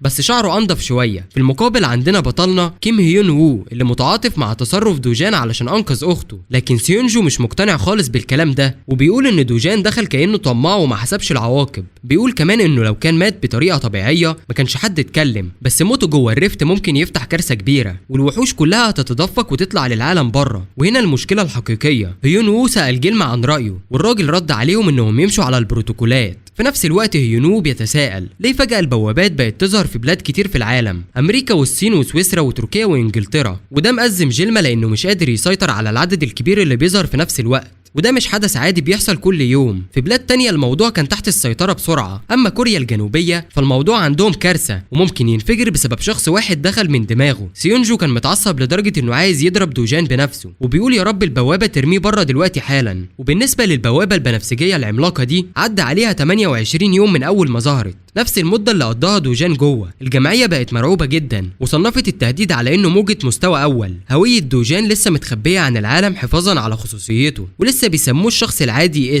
لكن مش كل الناس غافلة. زعيم منظمة الإكراد بدأ يربط الأحداث بسرعة ويفهم إن دوجان هو اللي داخل البوابة، حتى مساعده أكد له المعلومة. كيم يانجو بيشتغل الإيد اليمين للرئيس هوانج تشونغ. الزعيم تشنغآب عايز يعرف فرص دوجان إنه يطلع عايش. مساعده بيقول له نسبة بقاء أي شخص عادي جوه أقل من 1%، بس أول ما اتقال إن دوجان بيتعامل كأنه شخص عادي الضحكة ظهرت على وش تشنغآب، لأن الشخص العادي ده مسح برجالته وضربهم لدرجة إنهم ناموا في المستشفى أسابيع. العالم كله بيستهين بيه ومش فاهم قد ايه الراجل ده عنده قوه مختلفه. حتى تشونغ بنفسه بيعترف ان القدره القتاليه حاجه والقدره على البقاء حاجه تانية خالص، ودي بتعقد الموضوع اكتر لما يكون جوه ريفت. لكن الاكيد ان الوغد ده الزعيم لسه زي ما هو ما اتغيرش، عايز يحمي عيله دوجان مش علشان خاطرهم، لا ده ناوي يبيع اعضائهم لو دوجان ما رجعش، وحتى لو رجع هيرمي عليه ديون ان هو اللي كان بيصرف عليهم. يعني بصراحه حشره عايشه على مص دم غيرها. وهنا المشهد بيرجع جوه الريفت عند الشجره الاسطوريه. دوجان داخل على الاخر في ارك التدريب، جسمه دلوقتي كله مليان من النار ومش عارف الوقت عدى قد ايه من كتر ما هو مركز على الامتصاص. كل اللي عارفه انه ابتلع مئات من احجار النار، والنتيجه بقى عنده قوه ناريه مجنونه بيقدر يتحكم فيها ويشكلها زي ما هو عايز. غير كده كمان مقاومته للنار ارتفعت بشكل جنوني بفضل الاثار الجانبيه، وهو بيقارن نفسه دلوقتي بنفسه زمان خصوصا من ناحيه قوه النار. دوجان حس انه عدى النسخه القديمه بتاعته حتى لو بنسبه صغيره، دلوقتي بقى متمكن من القدره دي وده فرق كبير. مسك شجره العالم الكبيره وحضنها كده في لحظه كلها مشاعر. الشجره دي عمرها ما سابته، كانت دايما بتسنده وقت الشده في الماضي ودلوقتي برضه، علشان كده هو حاسس بامتنان كبير ليها. جمع الاحجار السحريه اللي طلعها من الوحوش وربط شويه فروع عاملين زي شنطه صغيره يخزن فيهم الاحجار، وهو بيبص للشجره تاني حس ان الاغلب مش هيشوفها تاني ابدا، بس حتى لو ما شافهاش بيامل ان طرقهم تتقاطع تاني لو في يوم من الايام الشجره العظيمه وقعت في خطر. ساعتها هو هيكون موجود جاهز يحميها بروحه. اللحظه دي كانت من ارق واجمل المشاهد، انا شخصيا استمتعت بيها جدا. وبعد ما الليل نزل خرج دوجان اخيرا من الريفت وطلع للعالم الخارجي وهو سليم وكامل، وفعلا ما حسش بوجود اي حد حواليه. غالبا الكل افتكر انه مات جوه ومستنيين الوحوش تطلع تعمل موجة هجوم في اي لحظه، بس الغريب انه حس بطاقه قويه لحد موجود قريب قرر يجري وراها، وبالفعل قابل الشخصين اللي شافهم قبل كده، هيون وو العصبي وسيانجو الهادي. الاتنين لابسين لبس يوضح انهم تابعين للجمعيه، وده معناه انه لو اتقفش معاهم الموضوع هيبقى كارثه. علشان يشغلهم عنه لما نار كبيره بايده حدفها في الهواء بكل قوه. الكره الناريه دي طارت وضربت في مبنى بعيد وانفجرت بانفجار ضخم. الاتنين طبعا اتفزعوا وجريوا ناحيه مصدر الصوت، وهناك لقوا ناس مرعوبه واقفه وسط الفوضى. سيانجو وقف يزعق ايه اللي بيحصل هنا. دوجان بقى واقف بعيد مبسوط جدا من قوه لهبه ودكته، وفجاه افتكر صاحبه القديم توسك اللي كان اقوى ساحر نار في القاره. قعد يتساءل لو توسك شافه دلوقتي يا ترى كان هيبقى فخور بمستواه ولا لا، بس فجاه حواس هيونول القويه التقطت ان الريفت نفسه بيتهز وبيتصرف بغرابه، وقبل ما عينيهم تلمح الريفت الشك اختفى في الضباب. الاتنين جريوا بسرعه للمكان، لكن لما وصلوا ما صدقوش اللي شافوه. الشك اللي كان فاتح للعالم بتاعهم اتقفل خلاص. وفي اللحظه دي دوجان كان ماشي في طريقه من غير اي مشاكل. وتاني يوم الصبح الاخبار انفجرت، كل القنوات اعلنت ان الريفت اللي كان مفتوح في مايو لمده شهر كامل اختفى بعد 29 من دخول سيو دوجان ليه. الجمعيه اللي كانت مرعوبه من هجوم الوحوش اتضح انهم كانوا غلطانين، مفيش اي موجه وحوش حصلت والشك اختفى فجاه. الناس كلها احتارت ومحدش فاهم ايه اللي حصل جوه، حتى النار اللي ولعت في الوقت ده في ساحه الخردة معروفة بس ان ملهاش تفسير. وطبعا معظم الناس افتكروا ان دوجان مات وقالوا دي نتيجة تصرفاته، بس هو كان عايش واقف وسط الناس بيتفرج على كل الكلام اللي بيتقال. بعض الناس كانوا متعاطفين معاه شايفين انه شاب مات صغير علشان يحمي غيره، لكن جواه كان موجوع ان الشك اختفى، علشان كده مش هيقدر يشوف شجرة العالم تاني، ومع ذلك لسه عنده حاجة تانية يقدر يحميها وهي أسرته. وهنا الكاميرا بترجع بينا لعاصمة منظمة ال HCS جوه. الأغبياء قاعدين بيحتفلوا بموت دوجان وبيخططوا ازاي يتخلصوا من جدته واخته الصغيرة. الحقير تشانغآب كان بيفكر يستغلهم بطريقته السوداء. واحد تاني حتى قال سيبوا اخته تكبر شوية ونستعملها في طرق تانية، بس قبل ما يكملوا قذارتهم صوت مألوف دخل عليهم وقال هاتوا زعيمكم. المشهد اتقطع وراح على تشانغآب اللي ماشي مبسوط بيغني ومعتقد ان دوجان خلاص مات. مساعده بيقول له على جدول مواعيده ومفيش حاجه مهمه غير غدا مع مدير تنفيذي. هو فرح جدا علشان كده قرر انه بالليل يروح يسهر في نايت كلاب تحت اداره مدام كانغ. بس وهو طالع السلم جوه المبنى فجاه لقى رجاله مرميين زي العرايس دمهم مرشوش على الحيطان، واللي عمل كده واقف قصاده وهو دوجان. مسك تشانغآب ورماه على الارض زي الكلب وقال له بكل قساوه اسحف لي زي الكلب يا وسخ. الجو كان مرعب يا معلم. الامر اللي خرج من بق دوجان كان يخلي اي حد يتجمد مكانه. الرئيس بتاع الشركه نفسه كان بيترعش من الخوف كانه شايف الموت بعينه. دوجان بقى واقف في مكانه متصدر المشهد وكانه هو الزعيم الحقيقي مش اي حد تاني. راح قاعد على الكرسي بكل برود وقال تاني الامر اللي كان لسه قايله، موجه كلامه لتشانغآب اللي لحد دلوقتي عقله مش قادر يستوعب حجم الاهانه اللي اتطلبت منه. من غير ما يضيع وقت الراجل فضل يزحف على الارض زي الكلب. ساعتها دوجان بقسوته المعهوده امره انه ينبح. ايوه يا معلم ينبح زي الكلاب. صوته كان تقيل وقاطع كده يخلي اي حد يسمعه يتخض. تشانغ ثيابه بحاول ينبح وهو مكسور ومهزوم، بس دوجان ما كانش راضي خالص، بالعكس قام خلى الراجل ينبح مره ورا التانيه قدام الكل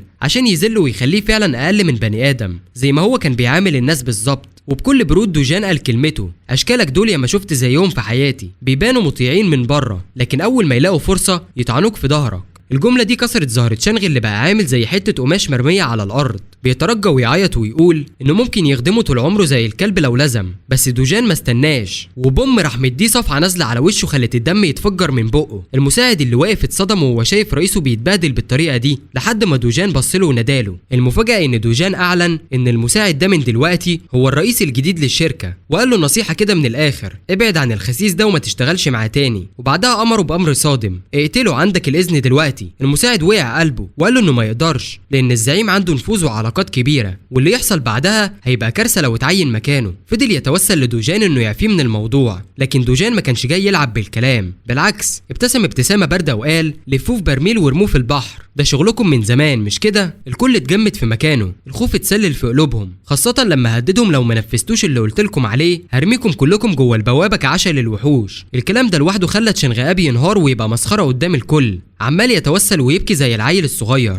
ويقول انه هيخدم دوجان طول عمره ومش هيخونه ابدا. هنا دوجان وقف يفكر شويه، مع انه كان يقدر يخلص عليه في ثانيه، لكنه حس ان قلبه مش زي زمان. قالها بنفسه: انا بقيت اضعف شويه مش زي زمان. والاول مره مد ايده لتشنغ اب كانه بيديله فرصه جديده، بس الغريب ان ايده فجاه اشتعلت. يا معلم، دوجان فعلا اتغير لكنه لسه قلبه قاسي. بص في عينيه وقال له: دي اخر فرصه ليك. وبكل برود مسك ايده وولعها لحد ما اتفحمت وبقت شبه العجينه المحروقه. خلص الاجتماع وهو سايب وراه شنغ اب بيصرخ من العذاب ومهتمش بيه. وهو ماشي قال جملته الاخيره اللي كانت زي سيف على رقابهم: لو اي حد فيكم قرب من عيلتي تاني انا هخلص عليكم بنفسي، ومن دلوقتي شغلكم الوحيد انكم تحموا عيلتي لاخر نفس في حياتكم. كده يا صاحبي تبقى دي الطريقه اللي بيتعامل بيها دوجان مع الخونه، والناس كلها من بره شايفين ان سيو دوجان مجرد شخص اختفى مع الرفت، لكن في الحقيقة الراجل كان قاعد بياكل في ماكل محلي كأنه ولا حصل حاجة. الحكومة والجمعية بتاعة الأبطال وكل وسائل الإعلام طنشوا حوار دوجان كأنه خبر امبارح واتنسى. كله اعتبر ان المدني اللي دخل الريفت خلاص ميت ومش راجع، حتى لو طلع بنفسه وقال انا عايش محدش هيصدقه. وكمان ظهوره بعد ما خلص الريفت لوحده هيجيب له وجع دماغ ومشاكل اكتر ما هو محتاج.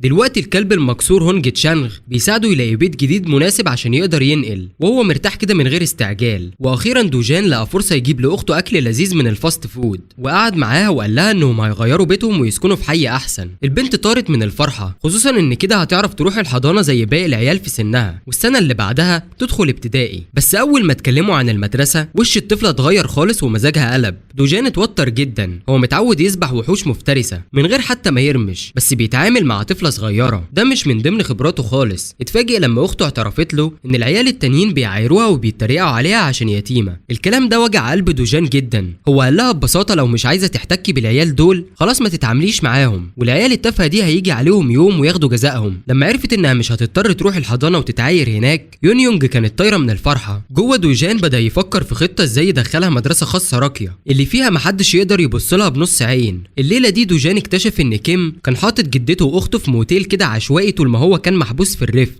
الراجل ده كان هيكسر ظهره من كتر الاعتذارات، حاول يبرر ويقول ان الموتيل ده اصلا تبع شركتهم وبالتالي هو امن مكان يباتوا فيه. بس دوجان ما كانش فاضي يضيع طاقته معاه، دخل على طول الاوضه. هناك شاف جدته تاني بعد كل اللي حصل. يونيونج جريت عليه وحضنته جامد كده حضن دب، وجدته مسكت ايده وهي عينيها مليانه دموع بتنقط. كانت مبسوطه جدا ان حفيدها رجع عايش. في الاول دوجان اتجمد شويه وما كانش مستوعب، بس اول ما حس بالدفى والحب جاي من عيلته ابتسم وقبل الحب اللي بيغرقوه بيه. يونيونج دلوقتي مدمنه ماكدونالدز وكل شويه عايزه ياكله هناك. في يوم سالت دوجان عن شغله كبطل، سالها بتحبي يبقى اخوكي بطل؟ ردت بكل برود وقالت لا، هي شايفه ان الابطال جامدين واقوياء وكل حاجه، بس في نفس الوقت حياتهم دايما في خطر وهما بيحاربوا الوحوش المرعبه، وكمان ممكن يموتوا في اي لحظه، وهي مش عايزه اي حاجه غير ان اخوها يعيش معاها هي وتيتا فتره طويله جدا. الكلام ده لمس قلب دوجان قوي. هو اتعود طول عمره على الدم والمعارك والذبح، عمره ما حد اهتم بيه كده ولا خاف عليه، بس دلوقتي في حد صغير بيقلق عليه بجد.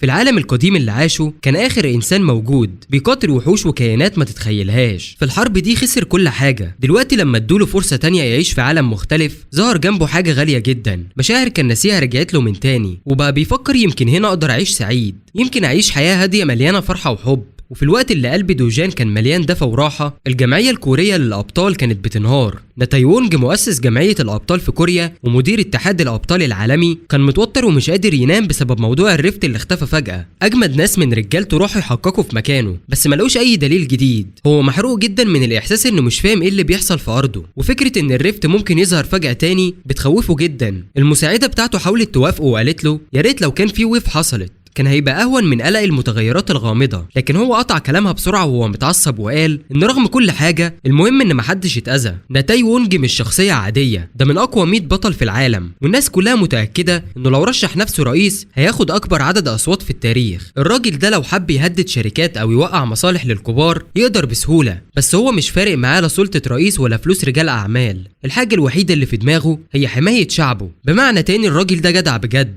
حتى لو خد وقت طويل عايز يحقق كويس ويغطي كل حاجه حوالين الريفت عشان يفهموا ايه اللي بيحصل. الناس اللي ساكنين في المنطقه حوالين المكان خلاص كلهم وافقوا يبيعوا بيوتهم للجمعيه، يعني الموضوع ده مش هيبقى فيه مشكله. وتاي وونج كمان عايز يعمل حركه لطيفه كده كتعويض، قالك هندي الناس دي فلوس اكتر من سعر السوق، اقل حاجه نعملها بعد وجع الدماغ اللي سببناه ليهم. المصادر الموثوقه فيها بتاكد ان في شكوك اللي هي الريفتس بدات تظهر بكثره في دول مختلفه، يعني الموضوع مش صدفه، في حاجه كبيره بتحصل. امريكا والصين خلاص بقوا في مراحل السيطره على الشكوك بتاعتهم. انجلترا بقى هنا الكارثه، رغم ان الدول الكبيره باعت ابطال تقال وقدام عشان يخلصوا على الشكوك، انجلترا بعتت شويه ابطال زباله ولا ليهم في اي حاجه. والنتيجه المهمه اللي استمرت شهر كامل عشان يتخلصوا من شك انجلترا وقعت وفشلت فشل مدوي، واللي حصل ان موجه الشك بدات رسميا هناك. لكن الغريب المدينه والناس شغاله عادي كأن مفيش مصيبه رايحه تنزل عليهم، واللي ماشي وسط الزحمه دي كان سيو دوجان داخل وسط الناس كواحد طبيعي كده، بس هو كان رايح لمكانه المفضل، محل في مجمع الابطال. اول ما دخل المحل الراجل اللي واقف على الكاشير رحب بيه تلقائي كده، بس اول ما شاف وشه اتخض، شعر جسمه كله وقف من الرعب لما شاف الشاب ده بشعره الاسود. النهارده بقى المدير موجود في المحل، يعني الكاشير الغلبان مش هيتعامل لوحده مع الزبون السادي ده. المدير قفل الجورنال اللي كان بيقرأ فيه وبص لدوجان بحده، صوته كان هادي لكن باين فيه العصبيه. هو ده الواد اللي بيستغل الكاشير الغلبان وبيجبره يشتري كريستالات مضروبه. دوجان بكل برود شال شنطته ورماها على الارض وهو فرحان ان المدير موجود، كده الصفقه هتخلص اسرع. المدير كان متوقع يشوف كريستالات تعبانه زي كل مره، وهو اصلا مش مهتم بصفقات صغيره، بس دوجان ما بيحبش يتصدله او يتقال له امشي. المدير رفض وقال له بصوت فيه استهزاء احنا مش هنكسب من 1% عموله، سيبنا من وجع الدماغ ده. لكن دوجان حذره وقال له دي غلطه عمرك لو ما عملتش معايا بيزنس. المدير طنشه وفضل يزقه بره. هنا بقى دوجان اتنرفز وركل الشنطه برجله، الكريستالات تناثرت على البلاط. الكاشير والمدير اول ما شافوا الكريستالات عينيهم وسعت زي الصحون، دول مش اي كريستالات، دي كريستالات البطل، كنز اسطوري مستحيل الفلوس تشتريه. القصه ان زمان واحد بارون مخدرات مكسيكي اسمه كوروروس مان كان بيستخدم الكريستالات دي في صناعه مخدرات الجيل الجديد، لكن حصل انفجار في معمله قلب حياته راسا على عقب. الكريستالات دي خلت الراجل يتحول لبطل خارق، ومن وقتها بقوا اغلى حاجه في السوق، وسيله نادره جدا عشان الابطال يتفعلوا ويقووا طاقتهم. يعني باختصار الكريستالات دي طاقه خياليه تصنف انها منتج فاخر فوق الفاخر. دوجان بقى حب يقلب الترابيزه عليهم، قال لهم بكل بجاحه لموا حاجتي وحطوها في الشنطه، وبدا يمشي. المدير في ثانيه قلب معاملته 180 درجه، من الطرد والتكبر لابتسامه عريضه وضيافه VIP، جاب له مشروب بارد كمان وقعده في مكان خاص، والكاشير قعد يلمع الكريستالات كانها الماس. دوجان استمتع بالجو وقال لهم اول شرط عايز السعر كامل زائد نص في المية عموله بس. المدير اول ما حاول يعترض دوجان هدده اما توافق يا اما الصفقه دي ملغيه. قبل كده كان بياخد 1%، دلوقتي نزلها نص في المية كده بس عشان يغيظهم. المدير حاول يعتذر ويبرر بكلام طويل عن السوق والاسعار، لكن دوجان زهق وقام يشرب اخر بق جرعه من العصير وقام عشان يمشي. المدير اتخض، حس ان صفقه العمر بتطير منه، فبدا ينزل طب 9%، طب 8%، خلاص 5%. المحل كده هيخسر ومش هيكسب اي حاجه، بس هو مش قادر يخلي الكنز يفلت من ايده. فجاه دوجان وافق وقال خلاص نرجع ل1% بس عشان خاطر التعاملات القديمه بينا. المدير من جوه كان عاوز يصرخ يا ابن اللذينه، بس مضطر يوافق. وما اكتفاش بكده، دوجان رمى القنبله الاخيره، على فكره اللي شايفينه النهارده مجرد شنطه واحده، عندي كمان 7 شنط زيها بالظبط. المدير كان هيغمى عليه من الفرحه، جاب العقد بسرعه ووقعه، وفي دقايق حساب دوجان اتضرب فيه 67 مليار وين، يعني حوالي 48 مليون دولار. بالوتيره دي بيت الاحلام اللي ب 110 مليار وين مش بعيد ابدا. بس المشكله ان جمع الكريستالات دي من البوابات العاديه بياخد وقت طويل جدا. لو يلاقي طريقه يدخل ويخرج من الشكوك بحريه وقتها يلم ثروات زي المجنون. واول ما كان ماسك الموبايل بيحسب جاله اشعار اداري لكل الناس في البلد. الخبر انتشر خلاص ان في موجه وحوش ظهرت في الجنوب بتاع المملكه المتحده، والاعلان ده اتقال للناس كلها رسمي. وفي نفس الوقت الحكومة منعت أي حد يسافر لبريطانيا. دوجان وهو بيقرأ عن المشاكل الحقيقية اللي بتحصل في العالم زهق وما بقاش عنده مزاج يكمل لعب مع المانجر بتاع المحل. زمان مهما كان البلد أو الجمعية اللي مسؤولة كان ممكن يتدخل بنفسه ويسد الشق اللي هو الرفد، بس دلوقتي لا، هو ما بقاش الشخص ده خلاص، دلوقتي عنده حاجات اهم وامتع يهتم بيها. النهارده العشاء على حساب دوجان، ومش اي عشاء، ده عشاء لحوم فخمه وغاليه. يونيونج الصغيره بقت عينيها بتبرق وهي شايفه شرايح لحم الخنزير والبقر بالدهون البيضه اللي عامله شكل رخامي وهي بتتشوي على الجريل. الطعم تحفه والمنظر يخلي الواحد يبلع ريقه. الاكل مش بيقف، كل شويه يجيبوا لهم طبق تاني ومعاه مقبلات فخمه. الجده بدات تقلق وقالت له يا حبيبي الاكل هنا غالي قوي، انت متاكد؟ المنيو مكتوب فيه ان 100 جرام بربع مليون ون. بس دوجان ضحك وطمنها مفيش قلق يا تيتا، انا عامل شغل جامد بالكريستالات اللي جبتها، حتى لو اكلنا قدامنا جبل لحم مش هيأثر على حسابي في البنك. يونيونج الصغيره اول ما خدت اول قضمه من اللحمه الفخمه دي اتعلقت بالطعم على طول. دوجان كان عمال يزود على الجريل اكتر واكتر، والجده قاعده باصه بقلق عليه. بس فجاه جاب لهم طبق تاني مليان ضلوع طازه، ريب اي ولحم فليت وقطعتين سكيرت لحم. الكميه ما بقتش منطقيه، ازاي 2.5 بني ادم، الجده ودوجان والطفله الصغيره، هيخلصوا الكومه دي كلها؟ بس الجده كانت ناسيه حاجه مهمه، بطل القصه شهيته مش طبيعيه. يونيونج الصغيره حاولت تخلي جدتها تجرب اللحمه الغاليه وقالت لها يلا يا تيتا جربي معايا دي تحفه. الجده ما قدرتش تكسفها، اخدت حته صغيره واول ما الطعم دخل بقها كل قلقها اختفى زي الدخان، والعيله بقت قاعده بتضحك ومبسوطه وكلهم شبعانين ومتكيفين من العشاء الفخم. بس دوجان ما كانش واخد باله ان في واحده ملفته للانظار لسه داخله المطعم. البنت دي جامده قوي لدرجه ان رقاب الناس كلها كانت بتتلوي وهم بيتفرجوا عليها وهي ماشيه. الست دي ماشيه مباشره على ترابيزه دوجان، وقفت قصاده وقالت له انها عايزه تكلمه دقيقه واحده مش اكتر. بس قبل ما تكمل كلامها دوجان قاطعها وقال لها بنبره جاده انا مع عيلتي وبنتعشى، لو عندك حاجه تقوليها تعالي بعد ما نخلص. الست اتفاجئت وطلعت كارت باسمها كده على امل انه يغير اسلوبه معاها، بس هو طنشها ورجع يشوي اللحم وياكل وهو ولا كانه شايفها. والنتيجه الصياده الاسترانك المشهوره بلعت كرامتها وقعدت تستنى في قاعه الانتظار بتاعه المطعم. وجود واحده زيها في مكان عادي كده خلى كل الناس تبص لها بانبهار، الرجاله والستات قاعدين يبصوا لها. دي مش بس من التوب 4 في تصنيف ابطال الاس كلاس في كوريا، دي كمان في عيون ناس كتير من اجمل 10 ابطال في العالم. وكل الناس في المطعم كانوا بيسالوا نفس السؤال، مين ده اللي مخلي هونيان مستنيه؟ وهي قاعده بدات تفتكر الموقف الغريب من شويه. على حد علمها سيو دوجان دخل اول بوابه من شهرين بس ونجا منها بسهوله، والناس شاكين انه اتفعل وبقى اوكند. واللي اغرب ان الكل كان فاكر انه مات في حادثه الرفت الاخيره في مايو، بس لا، الراجل قاعد قصادها دلوقتي عايش وبياكل مع عيلته. غير كل التفاصيل اللي مش راكبه، مجرد نظره حاده منه خلت بطله زيها من رتبه اس تحس بتوتر. هو معقول شخص لسه اوكند جديد يوصل لمستوى الاس رانك في اقل من شهرين؟ ده حتى المليونير كافمور اللي صرف ثروته على احجار المانا خد 5 شهور عشان يوصل للقمه. بعد ما حاولت تفسر الاحساس اللي حست بيه قالت في عقلها الواد ده لازم عنده قدره خاصه وغامضه. واخيرا دوجان والجده وينيونج خرجوا من المطعم مبسوطين شبعانين ودماغهم رايقه بعد العشاء الفخم. قرب باب الخروج جويان مشيت ناحيته عشان اخيرا تفتح حوار مع الشاب الغامض ده، بس قبل ما تلحق تفتح بقها دخل مطعم تاني كده متعجرف وبيمشي بتعالي، ومن ساعتها الجو قلب. عينين دوجان لمعت وضيقت عن العادي اول ما شاف الراجل ده، الواد كان غتشولو. الواد الحقير ده ما كانش متوقع يشوف دوجان واقف على رجليه بعد اللي حصل معاهم، لان اللي حصل ان هو قتله جوه واحده من البوابات القاتله. اللي مجننه اكتر ان دوجان طلع شبه الصرصور، مهما تضربه بيرجع يعيش تاني. حتى جويان من اول نظره عرفت ان الراجل ده وجع دماغ. المكان كله فجاه سكت والتوتر مالي المطعم. دوجان طنش التريقه التافهه بتاعت الوغد ده ونادى على جويان. شولو اتصدم لما شاف بطله مصنفه رانك اس كانت واقفه وبتتكلم مع الصرصور ده. دوجان طلب منها طلب بسيط، خدي عيلتي وطلعيهم من هنا، هاتي تاكسي يروحوا بيه البيت عشان يعرف يتصرف مع الكلب اللي قدامه براحته. جويان اللي عقلها رايق وموزون وافقت على طول، راحت لجدته والبنت الصغيره وقالت لهم ان كل حاجه هتبقى كويسه. لوحت لهم بايديها وهم راكبين التاكسي، بس قلقهم كان باين في عينيهم. واول ما التاكسي اتحرك بعيد طخ صوت قفا مدوي هز المطعم. دوجان اول ما اطمن ان عيلته مشيت ساب التمثيل الكيوت بتاعه على جنب ومد ايده بالقفا الطاير. شولو ما لحقش حتى يشوف ايده جت منين، فجاه لقى وشه بيولع من القفا المحترم. الحقير اتجنن من الاهانه دي وعض على اسنانه واندفع يهجم عليه. واحد من الجرسونات جري يحاول يهدي الموقف خايف المطعم يتهد فوق دماغهم لو المعركه كملت، بس ردت شولو على كلامها كان بالضرب.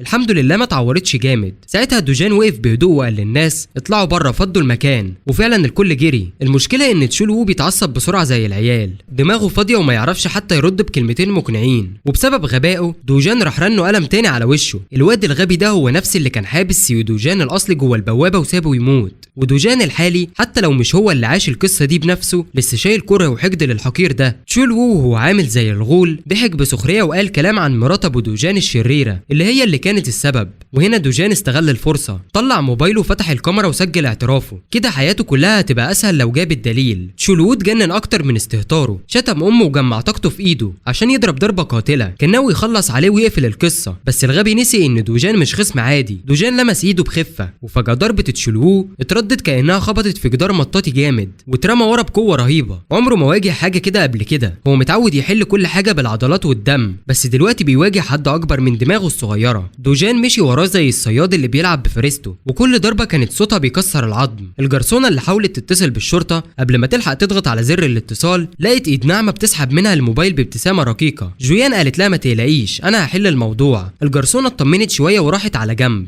الضرب شغال بالاقلام وعضلات وبوكسات، وتشول وو بيتوزع شمال ويمين من غير ما يلحق ياخد نفسه. جويان واقفه مرعوبه، ده المفروض بطل بي رانك، يعني مش اي حد يقدر يغلبه، بس اللي قدامها ده بيديله علقه كانه عيل صغير. من المنظر ده دوجان ممكن يتصنف ايه رانك على اقل تقدير. المعركه بقت وحشيه زياده، وجويان خافت الراجل يموت، فنادت على دوجان وقالت له كفايه هيموت بين ايديك. دوجان وقف ورمى جسم تشول وو المتهالك على الارض ومسح ايده بهدوء. ساعتها جويان سالته انت تعرف قد ايه عن الوغد ده؟ دوجان رد ببرود مش لازم اعرف كل حاجه، كفايه اللي اعرفه عشان اخد حقي. جويان حذرته الزباله دي مربوطه بكان جيونغ بيو وده بطل كبير السرانك. دوجان قال لها عارف مش فارق معايا. جويان ما صدقتش جرأته، اي حد مكانه كان هيخاف، بس الواد ولا همه. كملت كلامها وقالت له ان يونج بيو بيحمي ابن عمه تشول وو مهما عمل، يعني اللي حصل هنا هيوصل له اكيد، ولما يعرف دم كتير هيتسفك. بس دوجان ضحك بسخريه وقال لها اخر واحد ممكن يخاف من اس رانك هو انا. اللي مضايقه اكتر ان جويان عارفه كتير قوي عن حياته. وبعد ما خلص على الوغد دوجان لقى نفسه بيبص لها بكره، خصوصا انها واقفه تحشر نفسها في حياته. هي غيرت الموضوع بسرعه وقالت له انها اسفه على دخولها فجاه، وانها جت بطلب من عمها. عرفت انه باع شنطه كريستالات ابطال وجايه تعرض عليه تشتري الباقي كله باي ثمن. دوجان ابتسم وقال ما تفتكريش الموضوع هيكون رخيص، اللي عندي غالي جدا وانا مخزن كتير. هي طمنته وقالت له ان ممتلكات البطل الكبير السرانك دي حاجه الناس العاديه ما تقدرش تتخيلها. طبعا هو رافض يبيع حاجاته، بس عنده شرط واحد قبل ما يتم الصفقه، مش حاجه كبيره خالص، مجرد حاجه بسيطه على الاقل بالنسبه لحد مشهور زي هونيان. في حته تانية في المدينه كان صوت ازاز الخمور الغالي وهو بيتقلب على الارض باين في كل مكان. زوجة الاب الشريره بتاعته كانت منهاره لما عرفت الاخبار الجديده عن ابن جوزها اللي كان المفترض انه مات.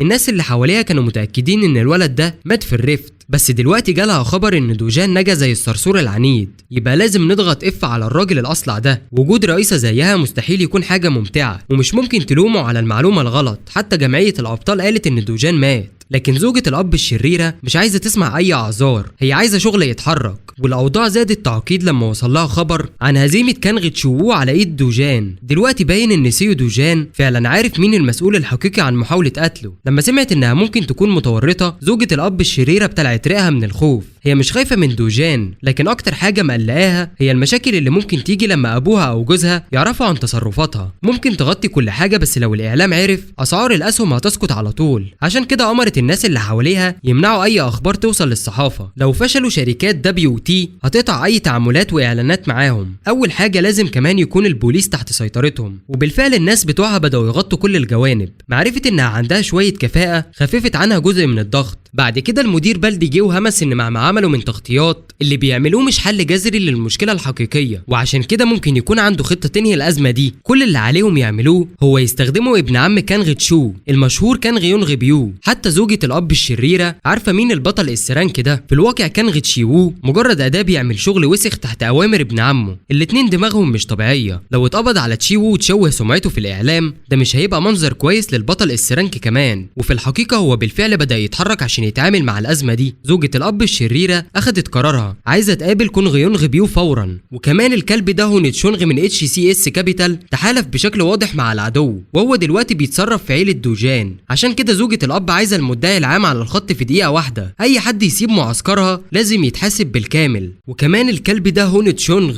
من شركة HCS كابيتال تحالف بشكل واضح مع العدو، وهو دلوقتي بيتصرف في عيلة دوجان. عشان كده زوجة الأب عايزة المدعي العام على الخط في دقيقة واحدة، أي حد يسيب معسكرها لازم يتحاسب بالكامل. في اليوم اللي بعده تابعنا مجموعة من الأبطال وهم داخلين واحدة من ال37 منطقة ريفت في كوريا. من بين المناطق دي 5 مناطق بيتحولوا لبوابات مأمونة، الباقي ممكن الأبطال التابعين لجمعية الأبطال يقيموهم بمواعيد مناسبة. النهارده الآنسة هونيون قائدة فريق بنفسها، وبفضل بطاقة الاس رانك بتاعتها عندها دخول غير محدود لأي بوابة. وسط مجموعة الأبطال المزودين بأدوات وأسلحة فخمة كان في شاب لابس هودي بايظ. هونيون اختارت رتبة فريق كليو كجروب مؤقت للصيد. فرصة انك تكون جزء من صيد اس رانك نادرة جدا، فالكل متحمس. جويان اعتقد انها ببساطة عايزة تعمل حاجة ممتعة وتمرن عضلاتها شوية، بس الحقيقة انها كانت محتاجة تعمل كل الوضعية دي عشان تدي الشاب ده دخول نظيف للبوابة. سيد وجان وافق يبيع باقي مخزون بلورات السحر بالسعر السوقي لو سمحت له جويان يدخل منطقة ريفت محدودة. هو بس عايز يكسب اكتر من الصيد في المناطق الصعبة. صحيح ان مناطق ريفت فيها كنوز كتير، بس تدخل منطقة صعبة عشان ربح معين من غير خوف حاجة مجنونة. على اي حال هي مش فارقة معاها قوي، كل اللي يهمها انها تحصل على بلورات الابطال السحرية. بعد كام دقيقة من عبور نفق مظلم الفريق وصل لمنطقة مضيئة مليانة اشجار. انجو من شدة فضولها بدأت تسأل جويان عن هوية الشاب اللي كان وراهم. جويان قدمت دوجان على انه شخص هي تعرفه، بس محدش صدق الرد النص نص ده. انجو خمنت انه ممكن يكون حبيب الملكة جويان. من كتر الازعاج جويان اعترفت جزئيا وقالت ان الشاب موجود هنا لان هي مدينة ليه بخدمة. مش كل يوم البطل السرانكي بيكون مديون لحد.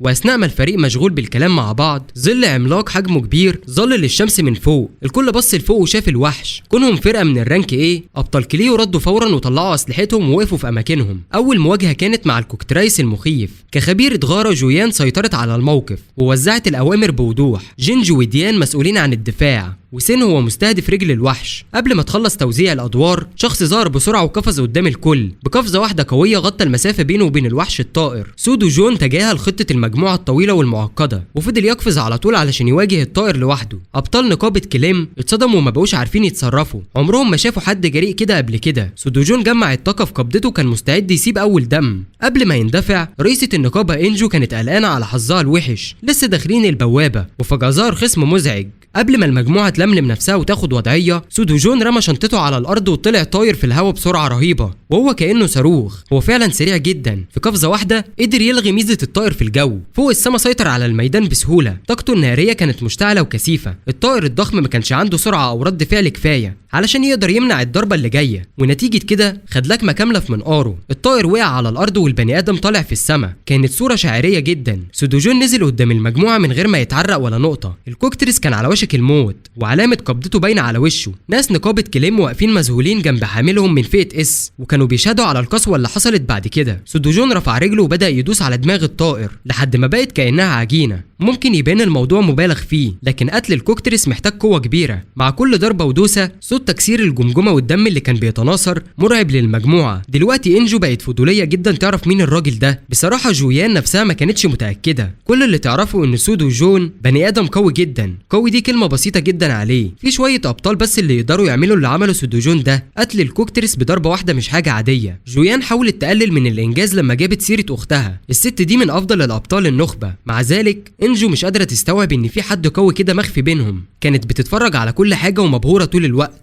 جويان لاحظت قوة الشاب الهائلة وجسمه في القتال وفضولها ازداد. قررت تغير خطتها فجأة وقالت لإنجو دلوقتي عايزة تروح مع سودو جون للعمق وسيبوا الباقيين على الأطراف. جويان قربت من الشاب بحذر وبدأت تقطع جثة الكوكتريس علشان تاخد الغنيمة. قبل ما تتكلم هو سبقها وقال إنه مش هيشارك الغنيمة مع حد لأنها ما ساهمتش في القتال. الحمد لله جويان مش مهتمة بكم قطعة كريستال سحرية، هي بس جت تقترح إنهم يدخلوا جوه البوابة أكتر ويلاقوا تحديات تناسب قدراته الحالية. ابتسم وقبل الدعوة على طول. جويان عارفة خريطة البوابة كويس فهتكون هي القائدة. كل اللي على سودو جون يعمله إنه يمشي وراها كويس علشان ما يتوهش. فجأة بدأت تجري بسرعة جنونية لدرجة إن صوتها عامل زي انفجار صوتي. سودو جون اتفرج عليها وهي بتختفي في الأفق. بعد ما رمى شنطته على ظهره اتخذ وضعية الجري، مخزن الطاقة في عضلاته، وبخطوة واحدة أطلق انفجار كاد يطيح بأبطال نقابة كليم بعيد. انجو قالت لنفسها لو جويان طلقه فالراجل ده بيجري زي الضوء نفسه. متسابين هما الاتنين ابطال النقابه العاديين رجعوا لرئيستهم يخططوا هيعملوا ايه دلوقتي. طبعا محاوله متابعه الاتنين دول مستحيله خالص، النهارده لازم يقبلوا انهم مجرد مساعدين وصغار. مع ذلك البوابه كويسه وفي وحوش كتير يقدروا يصطادوا حوالين الاطراف. في العالم الخارجي الناس العاديه بتشكرهم على انهم ابطال من فئه ايه، لكن قدام السران كحقيقي هم مش مستاهلين حتى الذكر. جويان والشاب ده فرق كبير عن بقيه نقابه كليم كلها. بالنسبه لهم السباق في الغابه مستمر بسرعه رهيبه من غير اي مجهود.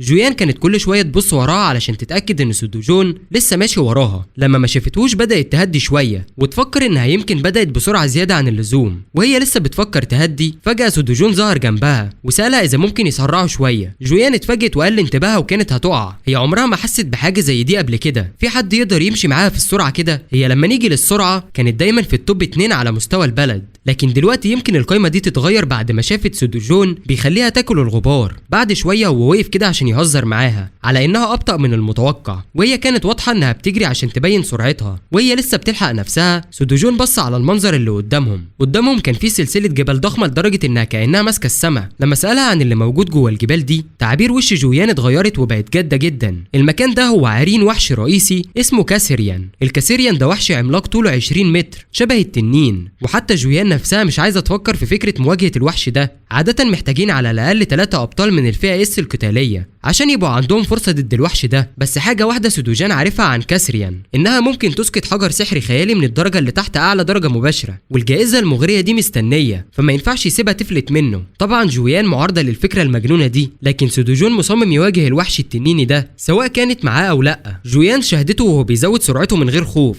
وناوي يطلع على الجبال عشان يقتل الوحش. حست انها ما عندهاش اختيار غير انها تمشي وراه في الجنون ده. جوه عرين الوحش في انتظارهم حاجه مرعبه، لكن سودوجون واثق جدا انه يقدر يهزم الوحش اللي بيصعب على 3 ابطال اس التعامل معاه. ده بجد كان بيهز جويان من جوه. وده مش كل حاجه، الصدمه لما وصلت للمكان لقيت نفس الوحش الكاسريان ميت قدام رجلها. المعركه خلصت قبل ما تلحق تفهم حاجه وهي مش فاهمه ايه اللي حصل بالظبط. سودوجون بكل بروده كده شال السكينه من جثه الوحش وسابها مش عارفه تتكلم. جويان كانت في صدمه. الوحش اللي هو قتله مش اي وحش رئيسي عادي، وبتتكلم عن بطل مشهور اسمه بارك هيل اللي كان معروف بصيد وحوش زي الكاسريان. هو نفسه من الفئه اس، واول مره راح يصيد الكاسريان كان واخد معاه 30 بطل من الفئه ايه، ومع كل الاحتياطات دي الابطال من الفئه ايه ما قدروش ينجوا واتقتلوا كلهم. بارك هيل كان الناجي الوحيد اللي ماسك نفسه بالكاد لحد ما خلصت المعركه. من اللحظه دي قرر يروح يعيد المواجهه مع نفس الوحش، المره دي مسلح بواحد تاني من الفئه اس و100 بطل من الفئه ايه وراه، يعني كان شبه جيش صغير كده. المعركه كانت وحشيه، ركزوا على تكسير جناحي الوحش ومنعه من الطيران. الكاسريان اتغلب تحت هجوم الابطال الكتير. الموضوع ده فكرني بالنقاش المعروف عن 100 راجل ضد غوريلا واحده. على فكره انا حاطط فلوسي على الرجال، ونفس النتيجه حصلت مع الكاسريان اللي انتهى بيه الحال مهزوم، ومع كده بس شويه ابطال اللي فضلوا على قيد الحياه بعد المعركه دي، والباقي اتذبحوا بوحشيه الوحش. الخسائر اللي حصلت وقتها كانت كبيره لدرجه ان نقابه هيل سويت لايف لسه ما تعافاش منها بعد 3 سنين. ومع كل ده الراجل العادي ده قدر يهزم نفس وحش الكاسريان من غير اي مشاكل تقريبا. والمضحك ان كل شويه بتبصله يفكرها انها مش هتستفيد باي حاجه من الحجاره السحريه لو قعدت واقفه من غير ما تعمل حاجه. الكلام ده يمكن ضايقها شويه، لكن جويان كانت مركزه على جنون الراجل اللي قدام عينيها. لو ما كانتش موجوده تشوف المعركه عمرها ما كانت صدقت النتيجه دي. نفس الكاسريان المرعب اتحطم في ضربه واحده على ايد واحد بس. اما سودوجون فهو نجح في جمع الحجر السحري الرائع من جسد الوحش، وبص عليه وقال لها انه خلاص مش فارقه معاه فكره وجود مرافقه تمشي معاه، من دلوقتي هو تمام لوحده. وكمان رفض ياخد باقي الغنايم من جسد التنين زي مخالبه واسنانه، ما اهتمش بيهم خالص وبصلها ورفضها بكل وضوح، وساب جويان مندهشه طول عمرها. وبدل كده قرر يركز على جمع كريستالات الوحوش، وكمان سمح لها تاخد كل الحاجات دي لنفسها كنوع من الدفع. جويان بصت على الوحش شويه وقررت انها هي كمان مش محتاجه اي حاجه منه. دلوقتي بقينا المغرب وباقي الجماعه في صدمه ان واحد بس قدر يجمع 3 شنط مليانه احجار سحريه. المنظر ده كان صعب تصديقه حتى على الابطال اللي فئاتهم ايه الكويسين، اللي لو جمعوا نفس الكميه كانوا هيستغرقوا على الاقل 20 ساعه، ومن جوده الحاجات كان ممكن ياخدوا اكتر من 3 ايام. الموضوع كله بيخلي كل الناس حواليه يسالوا نفسهم الراجل ده مين بالظبط. كلهم واقفين وبيبصوا على جويان اللي هي جابت الراجل ده معاها من الاول، وبرغم كده شكلها متلخبط زيهم بالظبط. على كلام جويان نفسها، رئيس النقابة اللي ليفله A مش قادر يستوعب ازاي دوجان قدر يهزم الكاسريان من غير حتى ما يكون معاه اي معدات مناسبة، واللي خلى الموضوع اكتر جنون انه بمجرد الانجاز ده دوجان بقى في قمة ترتيب الابطال في كوريا، ومفيش حد قدر ينافسه في قوته. كل اللي قالوه ببساطة الولد ده مختلف عن اي حد تاني، حتى الاي رانكر فكرت انه ممكن يكون الاقوى في العالم كله على مستواه. الموضوع ده بيخليها مذهولة. وبالمناسبة دوجان اللي تعبان جدا بيرجع ومعاه كمان شنط اكتر. في يوم واحد بس من الصيد قدر يجمع كمية حاجات كبيرة كده. الجماعة بدأت تفكر ان محدش هيصدقهم لو راحوا بلغوا العالم الخارجي باللي حصل. قوة دوجان اللي شبه الزعيم ده حاجة مش طبيعية ومفيش حد يقدر يستوعبها، وبالمرة بيقولوا لهم بشكل واضح انهم ما ينفعش يقولوا اي كلمة عن اللي حصل هنا النهاردة لاي حد بره، وده حاجة لازم يقبلوها في الاخر. وبعد كده الاس رانكر الجميلة بتقرب من دوجان وتتكلم معاه في مواضيع كتير. من بعيد الناس ممكن تشوفهم كأنهم قابل جديد بيتغازلوا ببعض، بس ده بس في عين زملائهم في الفريق. هم كده بيحاولوا يقنعوا نفسهم ان ده بداية علاقة بينهم. كمان بيعتقدوا ان هو الراجل الوحيد في العالم اللي ممكن يمشي مع جويان، خصوصا مع القوة الخارقة اللي عندهم. المضحك في الموضوع ان رئيسة النقابة الاي رانك سرعان ما بتفهم ان الراجلين دول مش القابل المثالي اللي كانت متخيلاه، بالعكس شكلهم من ملامحهم كأنهم بيتخانقوا. هي مش مصدقة ان في راجل في العالم يقدر يكلم جويان بالشكل ده، خصوصا انها معجبة بيها وبقدراتها الكبيرة. اللي صدم الكل بجد هو ان دوجان سلمها شنطة ومشي ساكت من غير حتى ما يقول ولا كلمة. ده فاجئ رئيس النقابة اكتر واكتر. بالنسبة لحالة الشنط والحاجات اللي جمعها جوه، جويان قال كلامه. طلع ان دوجان خايف جدا من انه لو الناس اللي بره عرفوا ان هو اللي قتل الكاسريان هيبقى مشهور بين ليلة وضحاها، وبما ان الموضوع ده بالنسبة له حاجة حساسة جدا هو قرر يحط المسؤولية كلها على دماغها. لما سمعوا قراره الاتنين وقفوا مش عارفين يقولوا ايه. والغريب في الموضوع كله ان قانون الجذب اتحقق فعلا، وده خلى جويان تتولد جواها فضول انها تعرف اكتر عن الشاب الغامض ده، والبنت وقعت في حبه. نروح دلوقتي لمكان تاني ونشوف السرانكر المشهور اللي اتكلمنا عنه قبل كده، هيل، اللي بيولع في كيس الملاكمة بتاعه. مساعده متعجب جدا من التمرين بتاعه لانه باين عليه الغضب والهيجان. زي ما اتقال قبل كده هو رئيس نقابة الحياة الحلوة. المساعد بيحاول يريحه ويقول له ان شوية صبر وتحمل هيفيدوه جامد في الاوقات الصعبة دي، ورئيس النقابة كمان وافق وبيؤمن ان اللي يقلل من قدراته في الاخر هيتعاقب بقوته، وبالسرعة هيجي يوم كل الناس هتكون معجبة بقوته كرئيس اقوى نقابة. المساعد بدأ يتكلم عن سلسلة الصيد بتاعت هيل الكاسريان واللي بتميزه عن الباقيين، لدرجة ان اسمه هيتسجل في كتب التاريخ كبطل هزم الكاسريان باصغر فرقة. والغريب انه اللقب ده محدش هيقدر ياخده من دوجان. رئيس النقابة اتفاعل مع كلامه ومبسوط جدا بالانجازات بتاعته. في نفس الوقت النقابة بتاعته كانت بتعاني خسائر كبيرة مقارنة ب3 سنين فاتوا، ومع كده الحاجة الوحيدة اللي مبتسمة هي معرفته انه الوحيد اللي يقدر يهزم الكاسريان، وده رجعه كمان للخادم بتاعه اللي بعينه واحدة. في موضوع الابطال الكبار المشهد اتنقل لمكتب كانغ يون غبو اللي كان بيقرأ تقرير عن ليلة دوجان المثيرة مع تشاو لي وو وازاي دمر ابن عمه بتاع يون غبو، رغم ان هدف تشاو لي كان يحبس الولد جوه البوابة ويقفله للأبد. حصلت مفاجأة ونتج عنها صحوة، وكمان العميلة اللي كلفتهم يضربوا دوجان هي المدير التنفيذي هونغ هيجو اللي تعتبر من اغنى الناس في كوريا. ما كانش منطقي انها تستهدف شخص معين قدام عيون يون غبو، لحد ما عرف ان دوجان فعليا ابن جوزها. الولد اتقبل في العيلة وهو عنده 7 سنين، لكن بمجرد ما ابن هيجو البيولوجي اتولد اتطرد دوجان من العيلة. ده خلى يون غبو يضحك ويقول حتى الغني ملوش حماية من الطرد. وبخصوص فلوس المهمة اكتشفوا ان المبلغ 3 مليار وده قليل جدا قدامه. وكمان تشاولي واجه كوارث في معركته مع دوجان، اتعرض لحروق وكدمات جامدة وفقد بصره وخلاص فقد حاجة تانية طول حياته. وده بيأكد قساوة دوجان لدرجة ان حتى شخص زي يون غبو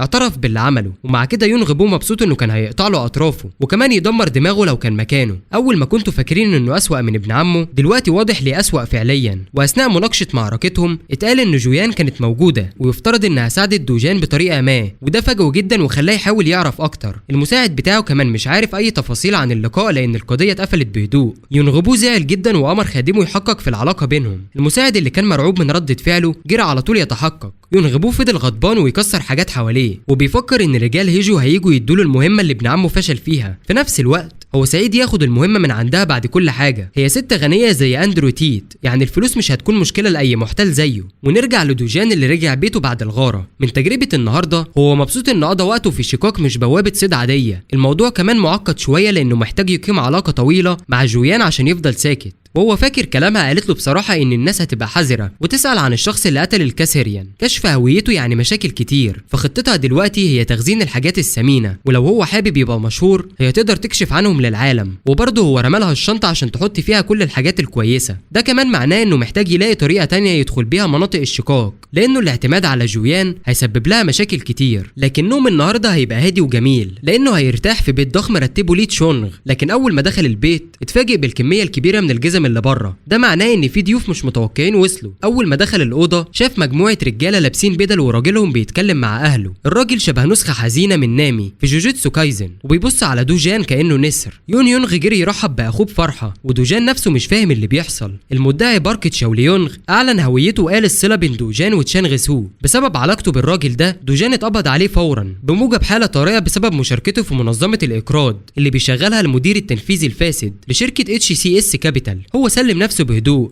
وتم تكبيله بالاصفاد وحبسه في اوضه استجواب صغيره. من جوه الاوضه سمع صوت متكبر بيتكلم في التليفون بره. المدعي اللي اخده طمن حد تاني ان كل من هو تشونغ سو ودوجان بيتصرفوا كويس. قبل ما يقطع المكالمه شكر المتصل على ترتيب دراسه بنته بره، بعدين عمل الغلطه وقال اسم المدير هونغ في وجود دوجان اللي اذنه خارقه. المدعي قرب من دوجان وبدا يحكي عن سبب انه بقى رجل قانون. قال انه من وهو صغير كان دايما عايز يبعد نفايات المجتمع عن الناس الصح. حط قدامه كيس كبير من الورق ووراه كل الفضايح اللي عندهم هوانغ تشونغ سوب عشان يضربوا كل الناس في العمليه. دوجان حتى ما ردش على التهديدات دي، ولما المدعي شافه مش متاثر على طول دوجان سال بكل برود هل الحقيره هونغ هيجو هي اللي ورا اللعبه القانونيه الضعيفه دي؟ النيابه كانت متوتره جدا لكن مع ذلك رفضت اي اتهامات تماما، لدرجه انه قال انه عمره ما سمع بالاسم ده قبل كده. دوجان حس ان الجماعه الفاسدين دول اكيد شغالين لصالح هوانغ تشونغ سيوب وهو جاي ساكت عشان يتجنب المشاكل، لكن شكل الامور ممكن تسوق جامد كده. النيابه مع انه خايف من الهاله اللي حوالين دوجان حاول يتفاخر ويقول ان الناس في شغله مش سهلين، لكن دوجان بمجرد ما حط جزء بسيط من نيته القاتله الراجل اللي بيحقق معاه كاد يتقطع نفسه على طول. حاسس بالنظره دي على مستوى غريزي كانها تهديد مباشر لوجوده. النائب خجل من نفسه انه اتخض من شخص مقيد وحاول يطلع شجاع ويضرب المتهم، لكن قبل ما يعمل اي غلطه دخل متدرب وساله يخرج شويه من غرفه التحقيق. لسه وصل له خبر عن اختلاف غريب في ملف دوجان. جهاز تقييم الابطال في المبنى يعتبره شخص عادي، وحتى بعد التحقيق مرتين النتيجه فضلت هي على اساس الحوادث اللي اتورط فيها دوجان مؤخرا. ده معناه ايه؟ يمكن هم بالغلط صنفوه كمستيقظ. النائب اخد كل معلوماته من مجموعه هونغ هيجو، فالذكريات مفروض تكون موثوقه. دلوقتي دوجان لغز كبير جدا، ازاي يشوفوا شخص عادي متورط في حوادث فيها ابطال خارقين؟ جوه دماغه دوجان بيستهزئ بالنائب لانه كلب عاجز، لو حب ممكن يكسر القيود دي ويهدم المكان كله، وبالنسبه للنتيجه ممكن ياخد جدته ويونيونج في مكان امن حتى لو بره البلد. قبل ما يعمل اي حركه عنيفه هيونجو بتدخل الغرفه لابسه بدله وكرافته، شكلها سمعت عن الاعتقال الظالم وجت تتاكد من الموضوع. لما اتسال ليه اتحبس دوجان بكل صراحه قال انه مش متاكد حتى هو بنفسه. الحمد لله جو نصحته ما يعملش حاجه متهوره، يمكن تكون الشخص الوحيد اللي يعرف قوته الحقيقيه. الوضع مزعج جدا لكن القوه دلوقتي هتخلي الامور تتعقد اكتر. جويان ما كانتش متوقعه تخش في النظام القانوني النهارده، لكنها متاكده ان دوجان بريء من اي تهمه، ولما شخص بريء بيتعاقب ظلم قدام عينيها حست انها لازم تصحح الوضع. جويان كانت عارفه ان جمعيه الابطال هتبدا تحقيق مستقل قريبا وهيكتشفوا الترخيص الوهمي اللي مع دوجان وهيدرسوا حادثه مايو ريفت الاخيره. دوجان سال جويان عن عيلته وابتدت تحس انها متعامله كانها سكرتيره، بس لما بصلها بنظره غريبه جو رضخت وقالت له ان العيله هتكون تحت الرعايه. وهي خارجه من غرفه التحقيق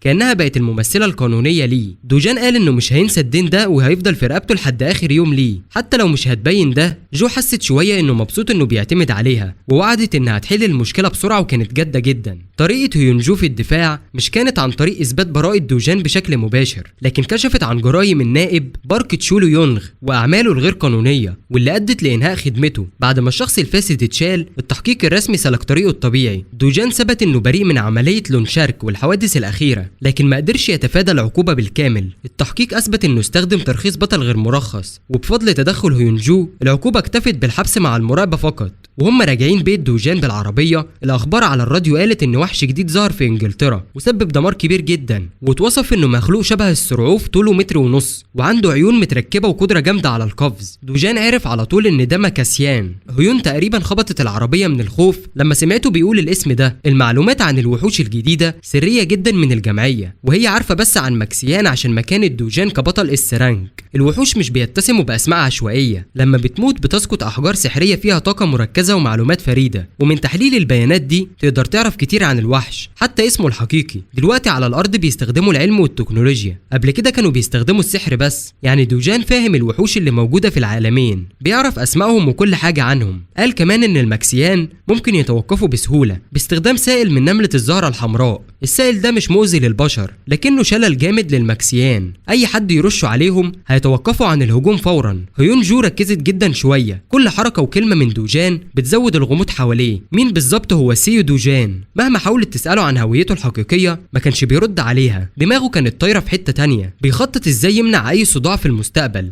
الحل الوحيد اللي قدر يفكر فيه هو إنه يخلص على هونغ هيجو. المديرة هونغ كانت مضطربة جدا، بتعض في صوابعها من القلق، بتحاول تخطط ضد ابن جوزها المشاكس. مع تدخل هيون جو الضغط عليها زاد أكتر، حتى مساعدها ما كانش قادر يعرف علاقة البطل السرانكي بدوجان. أي خطأ ممكن يزعج حد بقوته، فلوس الشركة مهما كانت مش هتحميهم. هونغ هيجو انزعجت من تقرير النيابة إن سيو دوجان سجل كمواطن عادي مش بطل، وبناء على كل اللي يعرفوه عنه واضح إنه صح حاجة خطيرة جدا. ممكن يكون عنده قدرة تخدع جهاز تقييم الأبطال. كل اللي الشركة تقدر تعمله مجرد افتراضات، وكانت بتخسر فلوس جامدة. أخيرا قررت تتصل بالمشاكس اس رانك، كان غيونغ بيو، وجابت له 30 مليار عشان يحل مشكلة دوجان مرة واحدة. يونغ بيو طلب ضعف المبلغ عشان المشكلة دي، حتى اللي حواليه قالوا ده كتير جدا، ممكن يكون بلطجي لكن شاطر. حس ان هونغ هيجو خلاص ما عندهاش حلول غيره. العملية هتحصل بعد 3 أيام. كوريا الجنوبية هتبعت أفضل وألمع أبطالها مع الأبطال اليابانيين. على الأقل يونج هيقدر يقابل حد اسمه تيكاشي. دلوقتي ضعف المكاسيان لسه محدش اكتشفه، واللي يكتشف معلومة مهمة زي دي هيخلي سمعته توصل للسما عند الناس كلها. بالنسبة للمكسيان، الحشرات دي مدت هجومها لحد كامبريدج في المملكة المتحدة. الأبطال البريطانيين كانوا بيحاربوا من غير توقف علشان يوقفوا الغزو المستمر للحشرات العملاقة. جمعوا فريق محترم من الأبطال، وبما إننا في المملكة المتحدة فالأبطال هنا بيعتمدوا كتير على الشفرات. الجنود الشجعان في الصفوف الأمامية كانوا بيعانوا علشان يتعاملوا مع ماكسيان واحد بس اللي بيهدد الناس. المانتس ده سرعته حادة كفاية إنه يقتل أي بطل بطيء بضربة واحدة بس. لما بدأوا ياخدوا نفسهم، الأبطال البريطانيين هجموا بتنسيق. الفريق كان متوازن، وبناء على مهاراتهم ما كانوش لعبة سهلة خالص. بعضهم استخدم السحر عشان يخترق الهيكل الصلب بتاع الحشرة بالقوة، والباقيين كانوا بيتابعوا بهجمات سريعة بالأسلحة اليدوية، والدم بتاع الحشرات كان بيترش في الشوارع. بالتنسيق الصح والقوة الكفاية قدروا يوقعوا أول ماكسيان ليهم، وبالحرص علشان يتأكدوا إن الوحش ده مفيش عنده مرحلة تانية أو حاجة قطعوا راس المانتس. الأبطال البريطانيين أخيرا سجلوا الفوز، بس وحش واحد بس استنزف كل طاقتهم. وعشان يسحقوا معنوياتهم تماما، شوية ماكسيان تانيين استغلوا التعب بتاع الأبطال. في الليلة دي أفضل أبطال المملكة المتحدة لقوا نفسهم في مواجهة مميتة ومليانة دم. عملوا كل اللي يقدروا عليه وحاولوا يوقفوا اللي محتوم. من غير معلومات واضحة كانوا عاجزين قدام أعداء مجهولين. الحشرات المزعجة دي دلوقتي متقدمة ناحية الجنوب. الدفاع الصامت بتاع كامبريدج انهار، وبقت المسافة حوالي 60 كيلومتر بين الحشرات والعاصمة لندن. وأثناء ما الماكسيان كانوا على وشك هجومهم النهائي لمسح لندن من الخريطة، نزل شيء من فوق لامع. لما السائل لمس الحشرات اتحبسوا كلهم وحسوا بألم حارق. بعد شوية محاولات للمقاومة وقعوا واحد ورا واحد. المادة المخدرة دي دخلت في جسمهم وخدت كل أسلحتهم المرعبة بعيد عنهم. فوق في الهواء المصدر بتاع المطر اتكشف، كانت هليكوبتر بتتابع جيش المانتس من مسافة آمنة. على متن الهليكوبتر الأبطال الكوريين واليابانيين كانوا في فرقة مشتركة، كل واحد فيهم اتفاجئ إن الحل البسيط اللي اقترحته هونجويان اشتغل. عصارة نملة الزهرة الحمراء كانت شغالة أحسن من المتوقع. الماكسيان مش قادرين يتحملوا وبصوا كأنهم أجساد فاضية. اللي واقف جنب جويان كان غيونغ بيو، وعينيه مليانة شك مفيش طريقة إن الست دي حظها كويس وعرفت الحل الصح. هون جويان فاقت كل حد من التخيلات، وأمرت الكل يقفزوا من الهليكوبتر ويكملوا المهمة. مع احترام وتقدير الجديدين لأقوى بطلة السرانك في كوريا، الفرقة انزلقت على الأراضي البريطانية علشان تمنع كارثة كبيرة. بعد كام يوم من العملية المشتركة، العالم كله عرف اللي حصل في المملكة المتحدة، واللي كان MVP بلا منازع. في كوريا الإعلام والجمهور مالوا المطار، وكل الناس كانوا متشوقين يشوفوا فخر البلد. الصحفيين وفرقهم كانوا متلهفين ياخدوا سكوب حصري عن هون جويان، أفضل صائدة أثناء الحملة في المملكة المتحدة. هي اللي اكتشفت ضعف الماكسيان وقادت العملية للنهاية. ببساطة أنقذت بلد كامل من اليأس. وبيقولوا قبل ما تمشي الملكية كرمتها على بطولتها. لما هون جويان أخيرا وصلت المطار، الكاميرات والناس كانوا بيهتفوا زي أي نجمة حقيقية. هي متعودة على الأضواء من زمان. وراها كان غيونغ بيو بيحاول يبقى كده عادي رغم تسريحة شعره الغريبة. رغم إن جويان شخصية عامة، الترحيب الضخم ده كان صدمة شوية. بالنسبة غيونغ بيو، هو اللي اتنسب له إنه قتل معظم الماكسيان في الحملة، بس افتكر إنهم كانوا متجمدين وعاجزين. الفرقة كلها كانت حوالي 200 شخص. الأداء الأداء الرائع للأبطال الكوريين كان السبب إن المملكة المتحدة لسه موجودة لحد النهاردة. أما على الأخبار، تفاصيل صيد الماكسيان بما فيها ضعفها في عصارة نملة الزهرة الحمراء اتنشرت للكل. واحنا ماشيين في المدينة، بطلنا سو دو جان سمع الأخبار ووقف للحظة. كان مبسوط إن جويان استخدمت المعلومات اللي عنده، بس لما ظهر كان غيون غبيو على الشاشة الكبيرة مزاجه اتعكر. الوغد المتكبر ده على الشاشة بقى هدف لازم يخلصه قريب. جوه مطعم راقي، سو دو جان كان بيشرب قهوة مع بطلة اللحظة. هون جويان فضت عليه كومة هدايا وقالت له يديها ليونيونغ الصغيرة وجدته، وحتى كمان هو ممكن ياخد من الهدايا. حذرته ما يفتحش الهدايا دلوقتي، أحسن يفتحها في البيت. بس دوجان تجاهل كلامها ولقى شوية هدوم حلوة في الكومة. جويان ببساطة كانت عايزة تديله شكر على المعلومات الثمينة. بفضل معلومة بسيطة منه هي بقت أحسن بطلة في العالم، وبالمقارنة مع اللي حصل عليه شوية هدوم حلوة حاجة بسيطة خالص. وعدت دوجان إنها تشتري له عربية أو أي حاجة هو عايزها في أي وقت. خلاص بقى ليه أم مثالية ممتازة. هي عارفة إن دوجان مش هيقول إزاي عرف عن ضعف الماكسيان، بس لسه مصرة تسأله. زي ما متوقعين، الراجل ده مستحيل تفهم منه حاجة. هو مش من النوع اللي يقعد يوعظ عن السلام العالمي ولا حاجة كده، بس لو حط عينه على هونغ هيجو وكونغيونغ يبقى الموضوع هيبقى معقد جدا. المفاجأة بالنسبة لجين كانت إن دوجان خطته دلوقتي بسيطة جدا. عايز يشتري بيت جديد.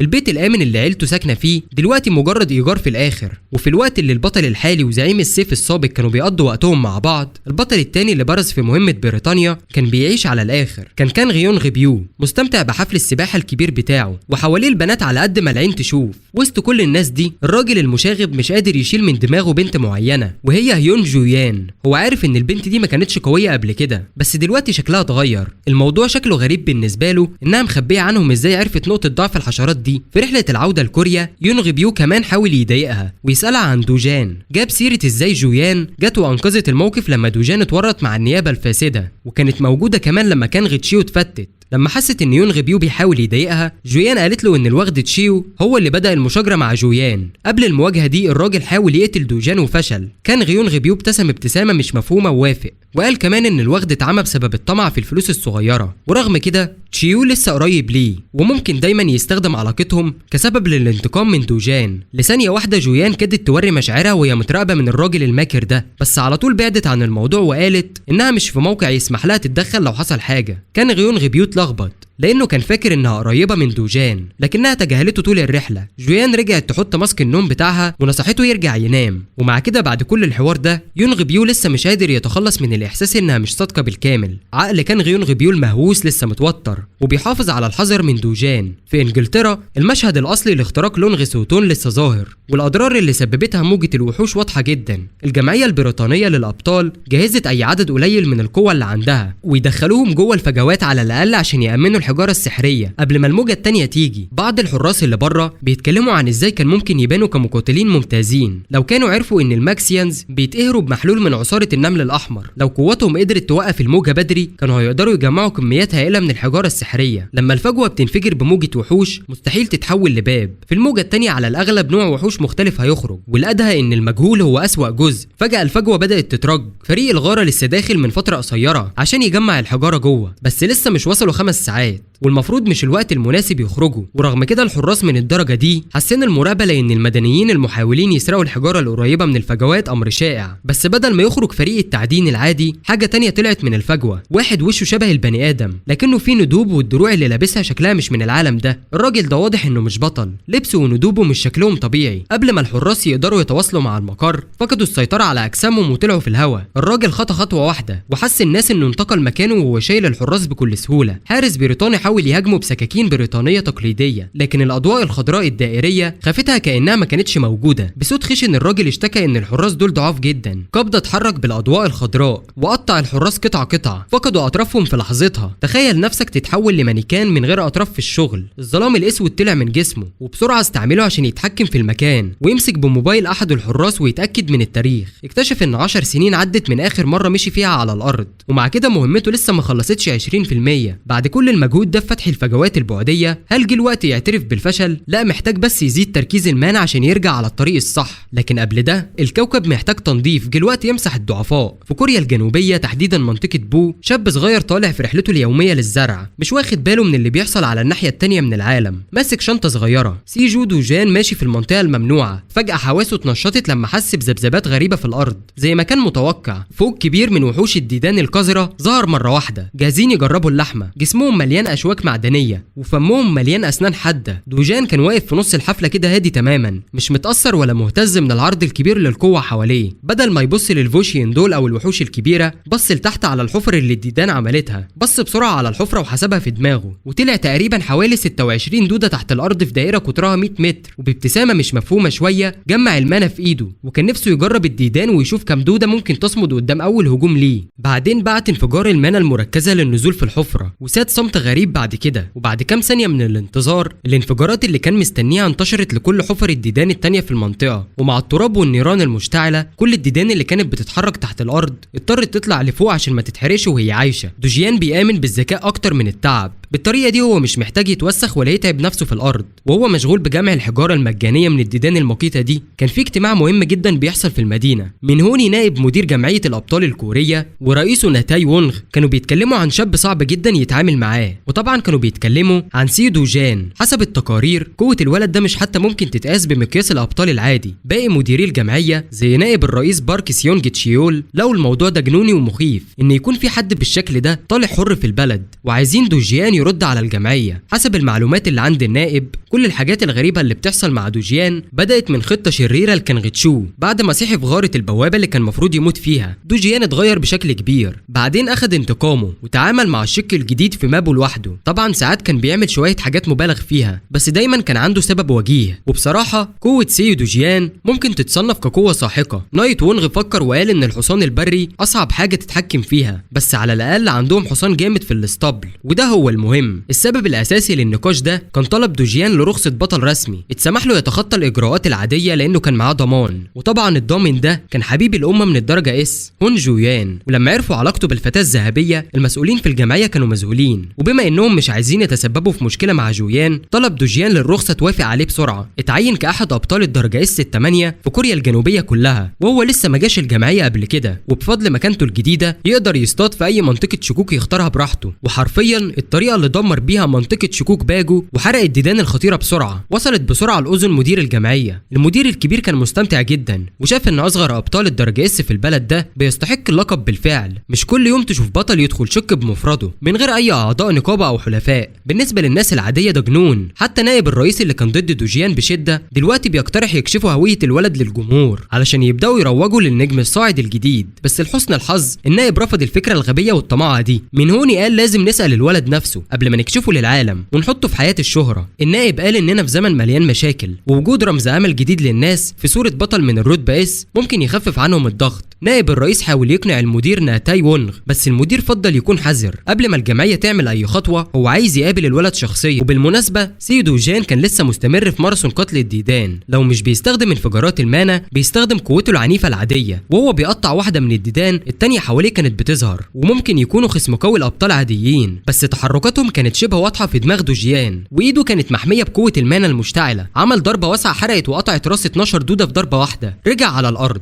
وسقطت حواليه عشرات الجثث. دوجيان واقف فوق جبل الجثث كانه في مزرعه، وايده لسه مولعه من قوه التقنيه اللي استخدمها. سي دوجيان تنهد ومشط الاضاءات الصغيره اللي كانت حواليه زي ما كان متوقع. معدل استهلاك المانا من كتر ما هو بيقتل ويطارد وحوش عاليه كان في اقصى مراحله، وده مش هزار خالص. عشان يحل المشكله دي اخيرا قرر سي دوجان يجيب سلاح يناسبه، وطبعا احسن مكان يلاقي فيه معدات محترمه كان مجمع ابطال جاسان. دخل دوجان محل عادي كده واخترع لنفسه. جوه لقى واحد متعور شويه قايم من على الكاونتر مشغول بالموبايل بتاعه عشان يقتل الملل. جرس الاستقبال رن وهو لسه ما بصش على اللي داخل، وسال لو الزبون عنده حجز. دوجان تجاهل كلامه وحط شنطته على الكاونتر وقال له على طول انه عايز يصنع سلاح بالمواد اللي معاه. الراجل اتضايق وقال له انهم مش بيشتغلوا مع حد من غير حجز. دوجان كان اترفض في كل المحلات التانيه في الشارع، والكل قال له انهم محجوزين بالكامل. المحل ده كان الوحيد اللي رد على مكالمته، لكن الراجل رفض يتعامل معاه خالص. هو ببساطه اتضايق انه يبعد عن موبايله. مع نفس صبره سي دوجان شد الراجل من الياقه، تجاهل التهديدات والشتم، وسال الراجل مين صاحب المحل. الراجل بكل فخر قال له ان ابوه هو صاحب المحل. ساعتها دوجان قال لنفسه لازم يتصل بابوه فورا. سي دوجان جه مخصوص على توصيه موثوق فيها. الراجل اتساب ورجع الغرفه الثانيه واتصل بابوه. طلع راجل كبير في السن لابس ماسك تعديل للحام عشان يشوف المشكله. اسمه تشوي تشيلان، خبير تصنيع اسلحه للابطال. دوجان قال له انه جه هنا بناء على توصيه جويان. طبعا الاب والابن كانوا عارفين الاسم ده كويس، كل البلد تقريبا تعرفه. الراجل الكبير اتفاجئ ان مشهور من المستوى اس يعرف عن شغله. سي دوجان ما كانش جاي على هواه، طلع وطلع المواد من شنطته. الخبير فحصها كويس وقال لهم انها ناب تعبان اسود ضخم. قال له من زمان ما شفتش زيها. طبعا سي دوجان عايز سيف محترم مصنوع من الناب ده وعايزه يكون طويل على الاخر. الخبير حاول يقنعه بطريقه هاديه وقال له ان المواد الغير معدنيه لما نمدها زياده عن اللزوم ممكن تتضرر، وانه الافضل يعمل سيفين متوسطين بدل ما يعمل واحد طويل. دوجان سمع الكلام الضعيف ده وقال له يعني انت بتعترف قدامنا ان مهارتك ضعيفه وما تقدرش تعمل اللي انا عايزه؟ بس سي دوجان ما كانش عايز سيفين، هو عايز يدمجهم مع بعض ويبقى سيف واحد بس. كل اللي يهمه هو طول السيف، وطبعا طريقه الاستخدام كمان مهمه. غير كده هو عايز يعدل امتصاص المانا يكون على الاخر. الراجل الصغير اللي كان واقف على الكاونتر ما قدرش يتحمل اكتر من كده. هو فخور بابوه اللي بيقدر يصنع سلاح بمعدل امتصاص مانا من الدرجه الثالثه على الاقل. سي دوجان شد واحده من السيوف المعروضه قدام المحل وبص عليها كويس، قيم الماده وقال انها من الدرجه الخامسه. بعدين مسك السيف من الشفره بايديه عادي. الاب والابن وقفوا مذهولين وهم شايفين الزبون الغريب بيعمل معجزه. المسكه استمرت لحد ما الماده من الدرجه الخامسه اتكسرت تماما وبقت فتات حاد ورمال. الراجل الصغير حس انه محظوظ انه ما اتعاملش مع الزبون الغامض ده بطريقه تانية. الراجل الكبير شاف شغله اللي في نيته اتكسر. سي دوجان قال لتشوي تشيلان ان لو ناوي تعمل خرايط بالمواد اللي معاه يبقى احسن توقف دلوقتي. لو ايدي دي قادره تحول سيف من الدرجه الخامسه لفتات، تخيلوا هتعمل ايه في وشك.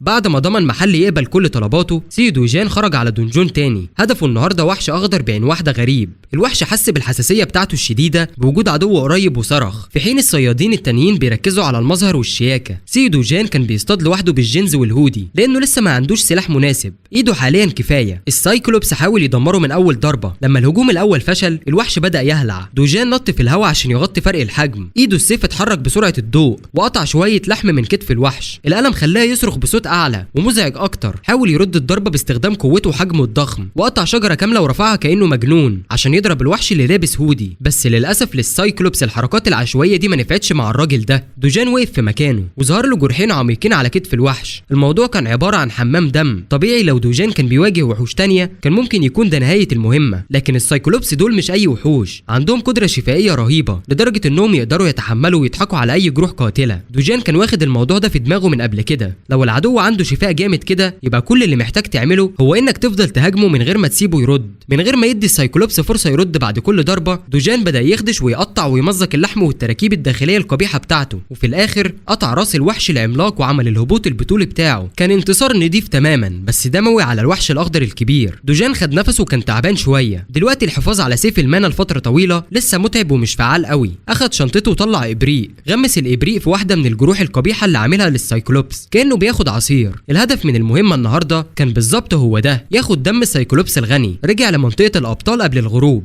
كالعاده الراجل الكسلان كان واقف على الكاونتر، فحط الابريق قدامه من غير كلام. امر الولد اللي معاه انه يدي الابريق لابوه. بكده الاتنين من ناب الافعى السوداء اتجمعوا بسهوله. بعد الشرح القصير ده رفض يوضح اكتر ومشي من المحل. كل المواد الاساسيه للسلاح بتاعه اتجمعت، لكن لو عايز معدل امتصاص المانا اعلى محتاج مكون واحد كمان، والمكون ده مفيش غير مكان واحد على الارض تقدر تلاقيه فيه. واثناء ما كان بيخطط ويرسم طريقه يجيب بيها المكون السري، زميله الاسترانكر كان بيتلقى مكالمه مهمه جدا. هون كانت مستمتعه بعطلتها لما التليفون رن وسمعت ان في بلاد البرازيل الشمس طالعه والميه تمام، لكن هون جويان مش قادره تستمتع بالعطله بسبب المكالمه دي. بعد المهمه الاخيره في اوروبا، الاتحاد الكوري قرر يبعت ابطاله للبرازيل. ده معناه ان الحكومه البرازيليه والاتحاد استسلموا وما بقوش قادرين يغلقوا مناطق الشكوك بنفسهم. حسب ما يعرفوا جون وجو، وحوش البرازيل عنيفه جدا، لكن المكافآت السحريه عاليه بشكل غير طبيعي والفلوس كتيره على الخط، فغالبية نقابة كيليو بتاعتها هتروح كمان. هي ضغطت على جويان انه يوافق على المهمة ويروح مع الصديقة اللي كان معاها قبل ايام قليلة. انو كان مقتنع ان الاس رانكر رقم 8 لازم يكون الراجل اللي راحوا الدونجون معاه قبل كده، اللي كله اشاعات انه تابع لهيون جويان. انجو كان متحمس جدا للفكرة ولاقي الموضوع رومانسي، ان اتنين جامدين قوي يقدروا يصطادوا كاسيريان مخيف بس هما الاتنين. بعد شوية محاولات انجو اخيرا قدرت تخلي جويان يوافق على مهمة البرازيل، لكن مفيش فكرة اذا الراجل ده هيجي تاني للمحل الصغير في مجمع ابطال جاسان ولا لا.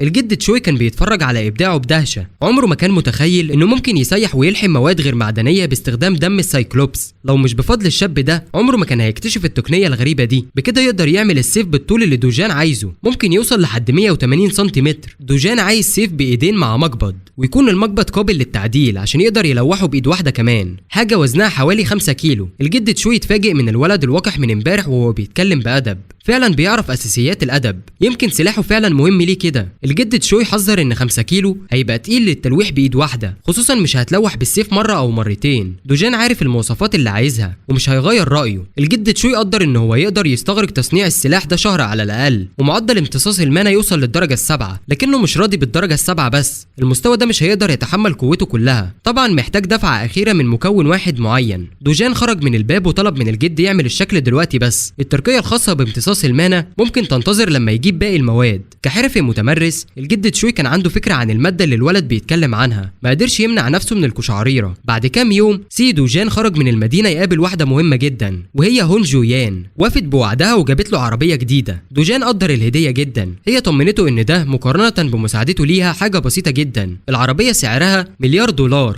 رقم مفيش اي حد فينا يحلم بيه، يعني بالنسبه لها مش موضوع كبير. لما شكرها بابتسامه، جويان رجعت خجوله شويه اللحظه. وهو بيتفحص العربيه الجديده، جويان سالته عن اللي حصل له في اتحاد الابطال بعد ما قابل كبار المسؤولين. العجائز قدموا اقتراح ينشروا معلوماته للعامه، لكن دوجان طلب مبلغ ضخم لو عايزين يعملوا كده. هو فاهم ان الرئيس ناتاي وانغ دايما مهتم بالخير العام، بس السياسه بتخرب كل حاجه. على اي حال المفاوضات فشلت. بعد الكشف الخارجي، دوجان ركب عربيته الجديده. هون جويان بهدوء ركبت جنب السواق وهي بتحط حزام الامان. جابت موضوع استعداد الاتحاد لعمليه البرازيل. لما سمع كلمه البرازيل، دوجان كتم كل كلمه تانية. قرب منها وسالها بجديه اذا كانت هتروح. هي تلعثمت وقالت انها هتروح. لو ده صح، هو دعا جويان يروحوا سوا. منطقه ارزيد البرازيليه من الاس رانك حاجه خرافيه. قلب بطله الدوله ابتدى يدق بسرعه وخدودها احمرت من غير ما تحس. وفي الوقت نفسه واحده تانية حمراء بسبب سي دوجان. الوليه الغنيه هونغ هيجو كانت في نص عمليه نصب مع كانغ يونغ بو عشان فلوس اكتر. هو نصح المدير هونغ انها ما تقتصرش على الفلوس دلوقتي، عندها 3 مليار مقدم ولسه عايز اكتر. الراجل ده لسه ما بداش شغله المزعوم عشان يقتل سيو دوجان. لما نفت صبرها، هونغ هيجو فكرت بجديه توظف حد تاني ينفذ شغلها القذر. هي شايفه ناس كتير محتاجه فلوس ممكن تقتل لاي مبلغ. كانغ يونغ بو ضحك وقال لها معلومه مجانيه. لقى ان سيو دوجان لسه بقى الاس رانكر الجديد في البلد، هم فعليا اقران. المديره هونغ رفضت التصديق ان الطفل الضعيف اللي طردته من العيله بقى سوبر هيومن. يونغ بو صرف فلوس كتير عشان يجيب المعلومه دي. لو هونغ هيجو مش عايزه تصدق، ممكن تستنى بس لحد ما سيو دوجان يصعد البرج ويقتل الوحش بنفسه. مع اليأس والخوف من الانتقام، المديره هونغ منعت يونغ بو من الرحيل. هي خارجه عن مستواها ومش عايزه تموت. الست المجنونه وعدت تدفع اي مبلغ عشان بس تشيل سيو دوجان من الصوره. كان يونغ بو ابتسم ورد وقال هو غير رايه، بدل ما ياخد فلوس اكتر حابب يبني شراكه تجاريه اقوى مع شركه المدير قدام. في اللحظه دي هونغ هيجو كانت هتوافق على اي نوع من الدفع. في اللحظه دي وصل له رساله نصيه مهمه جدا. واضح ان الحظ واقف مع الست دي. الفرصه المثاليه عشان يقضي على سيو دوجان جات له دلوقتي. بعد كام يوم البلد كلها اتكلمت عن خبر مهم، عن بعثه دوليه جديده لابطال الدوله. كل الابطال من الرتبه اس اللي قبلوا المهمه دلوقتي على متن طياره خاصه فخمه جدا. على السوشيال ميديا الناس كلها متحمسه تتابع 5 ابطال من رتبه اس وهم بينقذوا بلد على وشك الانهيار. مستخدمي الانترنت الكوريين كانوا فخورين جدا. واحد من الابطال دول هو جانغ سونغ هو اللي رفع مجموعه بي لوحده. هو ما بيوافقش على اي مهمه الا لو فيها فلوس كتير. كمان في بارك هيل اللي الجلد بتاعه قل لدرجه انه اختفى، فمكافاه المهمه دي كان محتاجها جدا بالنسبه له. ومن ناحيه تانية هون جويان البطله الوطنيه الحاليه للبلد لسه مخلصه بريطانيا ولسه ما ارتاحتش. كان غيون غبو طبعا متحمس لما سمع عن الاعفاء الضريبي على كل حجر سحري يطلعه من المهمه. مجرد حجر متوسط او عالي ممكن يغير حياه اي شخص عادي، بينما الباقيين من الابطال كانوا الناس بتحكي عنهم على النت وتدور عليهم الاشاعات. في شخصية واحدة كانت محيرة أكتر من أي إشاعة. سي دوجان كان متشاف على إنه مبتدئ صغير داخل على الساحة الدولية لأول مرة، مفيش أي حاجة فخمة حواليه. مع وجود ال5 أبطال دول في القمة، البرازيل على وشك تشوف فوضى كبيرة. بعد رحلة طويلة وما حصلش فيها حاجة، الفريق وصل أخيرا لمدينة ساو باولو في البرازيل. جمعية الأبطال البرازيلية اتجمعت عشان يناقشوا إزاي هتتم الأمور. كانوا متحمسين جدا لاستقبال فريق البعثة الكوري المشهور. هم أسرع ناس استجابوا من بين كل الدول اللي طلبوا مساعدتهم. بعض الأبطال من رتبة اس حتى ما دخلوش الفندق وسابوه على طول وبدأوا التحرك. لكن المسؤولين الكبار كانوا قلقانين لأن الكوريين ممكن يكتشفوا حاجة هم كانوا بيحاولوا يخبوها. مفيش سر بيستمر للأبد، فلازم يتأكدوا إن كل حاجة تحت سيطرة صارمة لحد ما التعاون يخلص. البطل الوطني البرازيلي موريس اتغلب عليه كيان مجهول، كان موته بطريقة مرعبة جدا، مش وحش اللي قضى عليه. الكاميرا السوداء سجلت بالتأكيد شكل قاتل بشري، محدش عارف بالظبط إيه اللي حصل حوالين شق سانتا. دلوقتي الفريق الكوري بيتلقى التعليمات اللازمة عن خطة العمل، وكل الناس كانت مركزة. هون جوان كانت مشغولة بالرسائل الرسائل وبتدور على سيو دوجان، واتضح انه فضل على الطياره وركب رحله ربط لتوجه ابعد.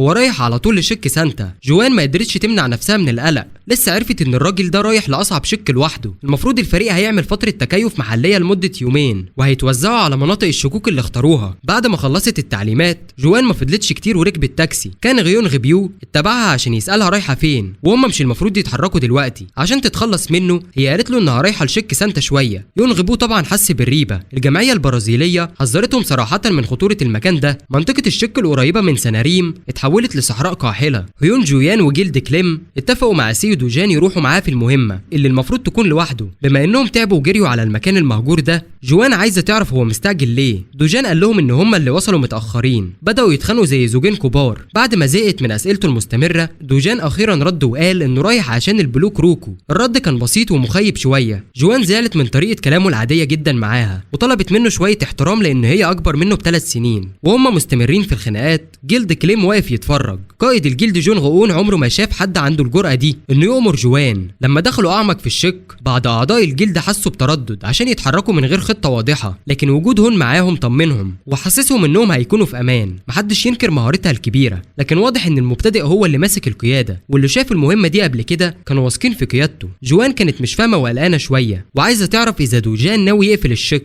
هو نفى انه عنده هدف كبير كده، هو جه بس عشان المواد ويستغل المنطقه لاقصى حد. بعد كام دقيقه من المشي الهادي وصلوا اخيرا لاول عقبه. جيلد كليم مليان رانكرز موهوبين، فكل واحد لعب دوره ببراعه. عندهم ترتيب واضح وتنظيم ممتاز عشان يواجهوا الاعداء المفاجئين. ومع كده البلوك روكو اللي واقفين في طريقهم كانوا اكبر واخطر في الواقع من الصور. كل اللي قدروا يعملوه هو الدفاع، وبقى الوضع خطر شويه. لما المجموعه توقفت، سيو دوجان اخيرا اتحرك، سحب سيفه وامر رانكرز يطلعوا من الطريق، وكل الناس كانت مركزه عليه. الراجل ده ما ضيعش فرصته وبدا يتحرك بسرعه ومهاره كبيره. الراجل العجوز يتشوي كان عارف ان هدفه دلوقتي هو قلب الكروكو الازرق، فقرر يسلف دوجان سيفه المميز مؤقتا. ركز على الهدف اللي قدامه وانطلق بسرعه نار، وبلمح البصر قلب الكروكوز الازرق على شكل شرايح. اتحرك بسرعه وبدقه لدرجه انه فعل التاثير الكلاسيكي بتاع الانمي. ودوجان كان متر بعيد عن الوحش لما وقعوا. اللي كانوا مؤمنين بالوش الجديد من الاول حسوا بالرضا، واللي شكوا فيه اتصدموا لدرجه انهم مش مصدقين. الولد ده قوته جنونيه بجد. بعد الزله دي الرحله لحد منطقه الشكوك مشيت بدون مشاكل كبيره. الشمس كانت غربت والمجموعه نصبوا المعسكر. حوالين النار كان اعضاء نقابه كليم مش قادرين يسكتوا عن اللي حصل. ازاي مستر سيدو جيان قتل مجموعه الكروكوز الازرق؟ كل ده وكان هو لوحده وفي ضربه واحده من غير حتى ما يتعب خالص. ولسه العالم مش عارف ان ده نفسه هو اللي قتل الكاسيريون المخيف. حاجه واحده واضحه، الراجل ده مش بطل عادي. واثناء الناس وهي بتسخن وتتكلم، دوجان كان مشغول بمراقبه الستيك اللي شكله تعبان بيتطبخ. هون جويان قربت منه وسالته اذا خلص ترتيب قلب الكروكو الازرق. طبعا الكولر اللي جابهم مليان بالقلوب دي دلوقتي. هون جويان لسه مش فاهمه هي بتعمل ايه القلوب دي. بعدين بصت على الطاسه بتاعته وسالته اللحمه دي ايه؟ اكيد مش لحمه بقري. رد ببساطه انه بيشوي لحمه كروكو ازرق، وقال لها ممكن تدوق اذا حابه. مع انهم مجهزين كميه اكل كافيه للرحله، الراجل ده بيشوي اللي هو اصطاده. تجاهل تعبير اللي اشمئزاز على وشها، ودوجان عض في اكله الغريب وكانه في مطعم باربيكيو. استخدم السكينه كشوكه، وكان المنظر مقزز جدا. حتى جون غؤون اتحير من اللي بيشوفه. عندهم كميه كبيره من الاكل العادي، ومع ذلك الزعيم بياكل لحمه ملعونه. بعد ما اتخطت هون جويان الاشمئزاز الاول، بدا الفضول يسيطر عليها. اخدت قطعه لنفسها وبصت لها شويه. انجو حاولت تمنع صديقتها تعمل حاجه ممكن تندم عليها، لكن جويان واثقه في ذوق دوجان. ولما اللحمه قربت من بطنها، كل اللي قدرت تعمله هو انها تراقب في رعب. هون جويان عضت قطعه صغيره من اللحمه الغريبه، وبعد ما ابتلعتها اكتشفت ان طعمها لذيذ فعلا. وكده اتنين في المعسكر استمتعوا بوجبه غريبه من غير كلام. جون غؤون همس وسال مستر سي دوجان هو ايه السر؟ ازاي شخص مجهول نسبيا قدر يجذب حد زي هون جويان؟ هي جديده وعمرها ما كان عندها صاحب، لكن هي مش من النوع اللي بيدي قلبه بسهوله. ايه اللي عمله دوجان عشان يخلي الكنز القومي الكوري يجرب اللحمه بتاعته؟ لما افتكر كلمه رومانسيه رجع باله لفتره المدرسه الامبراطوريه زمان قبل ما يكون عنده 20 سنه. وبالنسبه للرومانسيه كان في الانسه ماسل غرين من عيله غرين، كمان اصغر بنات عيله لازوليان لوندا لازولان، وطبعا ملاذه الاخير في العالم المهدوم الفارسه الشجاعه فيرونيكا. غرق في ذكريات الماضي، وفجاه انجو صرخت فيه بهدوء فرجع. اما عن سره رد وقال ان جويان زي الفراشه اللي بتطير على النار بتاعته. انجو عمرها ما سمعت حاجه اغرب من كده في حياتها. ومع كده الليل عدى في جو مرح جدا. حتى دوجان كان بيبتسم وبيستمتع. وفي مدينه ساو باولو كان غيون غبو عايش في جناح فندقي فخم، ولسه مش فاهم ليه هون جويان مستعجله تتحرك قبل ما يتحدد ميعاد العمليه الرسمي. حسب المصادر بتاعته هي هتتحرك مع دوجان ونقابه جون غؤون. بص لمساعده وساله عن نطاق الوحوش المربحه في منطقه سانم. على قد معرفته مفيش حاجة تعتبر مربحة هناك، كل حاجة متعلقة بالوطنيين. جويان متقلبة جدا وصعب تتوقعها، وهم قلقانين راحت لهم المديرة الكريهة هون اتصلت كالعادة عايزة تعرف إذا المهمة خلصت، وصوتها المستعجل خلاه يسأل إذا حصل حاجة. قالت إنها خايفة إن والدها يعرف خبر وصول دوجان للرتبة اس، وبتأمر الولد يرجع دلوقتي لأن رئيس تي ار بقى معني بالأمر. هون هيجو متوترة أكتر من العادة. يونغبو كان مستمتع بمعاناتها، ومع كده أخيرا لقى شريك حقيقي ممكن يجيب له أرباح ضخمة. هو متأكد إنها مش هتحس بخيبة أمل. طمن المديرة إن سيو دوجان مش هيقدر يرجع لكوريا. لما هون هيجو سمعت الكلام ده حست بشوية ارتياح. كان يونغبو محدد مكان على الخريطة وجهز نفسه يتواصل مع حد اسمه تيكاشي. دلوقتي بعد ما سيو دوجان انسحب لمكان معزول من نفسه، شغله بقى اسهل بكتير. لما الشمس طلعت فريق بعثة سانتور مكمل رحلتهم، ودوجان كان ماسك القيادة. هانوان ماسك الخريطة وكان بمثابة الملاح، ونبه دوجان عن الخطر لو راحوا ناحية الغابة عشان الوحوش. أهم الوحوش اللي لازم يقلقوا منها هي اللينكس، وطبعا دوجان عارف كل حاجة عن اللينكس. بس بدل ما يمشي بعيد عن الغابة الكثيفة، سيو دوجان اختار يمشي في أخطر طريق فيها. جويان عارفة إن مفيش حد يقدر يوقف الراجل ده طالما هو حدد هدفه، لكنها حاولت تجبره على إنه يحط سدادات ودان، والحمد لله كانت مجهزاها من قبل كده. السدادات ضرورية لما تقاتل لينكس، لأن صراخه ليه تأثير ساحر ممكن يشل العقل. دوجان كان عارف ده لكنه رفض يحط السدادات. جويان ما استسلمتش بسهولة وحاولت تقنعه، خصوصا بعد ما وصل لهم التحذير والمعلومات من بطل الكنز البرازيلي. ومع كده سيو دوجان ما اهتمش بالكلام ومشي براحة وسط الغابة الكثيفة، لدرجة انهم ما كانش معاهم اختيار تاني، وفضلوا واخدين هانويان ونقابة كليم وجرنهم وراهم في الطريق الخطير ده. بعد يوم كامل من المشي بدون توقف، وصلوا اخيرا لمخبأ الوحش. تحت ضوء القمر الساطع، لينكس بص لهم زي مفترس بيبص على فريسته. كان شكله زي قطة كبيرة ومجنونة. اول ما الوحش ظهر، انجو امرت فريقها يغطوا ودانهم، وكل الناس كانت مرعوبة ومش عارفة تعمل ايه. بس دوجان واقف بيتفرج على القطة من غير اي خوف. هو مش الفريسة، اتنين من المفترسين بيتصادموا بعينيهم ويقيموا بعض. ويا ترى ايه اللي هيحصل بعد كده؟ هنعرف في الجزء الجاي من حكاية سيو دوجان. وبكده تكون انتهت حكايتنا النهاردة. ما تنسوش تصلوا على الرسول صلى الله عليه وسلم، وما تنسوش اللايك والكومنت على الفيديو عشان ده اللي بيشجعنا استمر. ولو عايزين الجزء الجاي من الحكاية، وصلوا الفيديو ده لأكبر عدد من اللايكات. اشوفكم على خير الفيديو الجاي. سلام.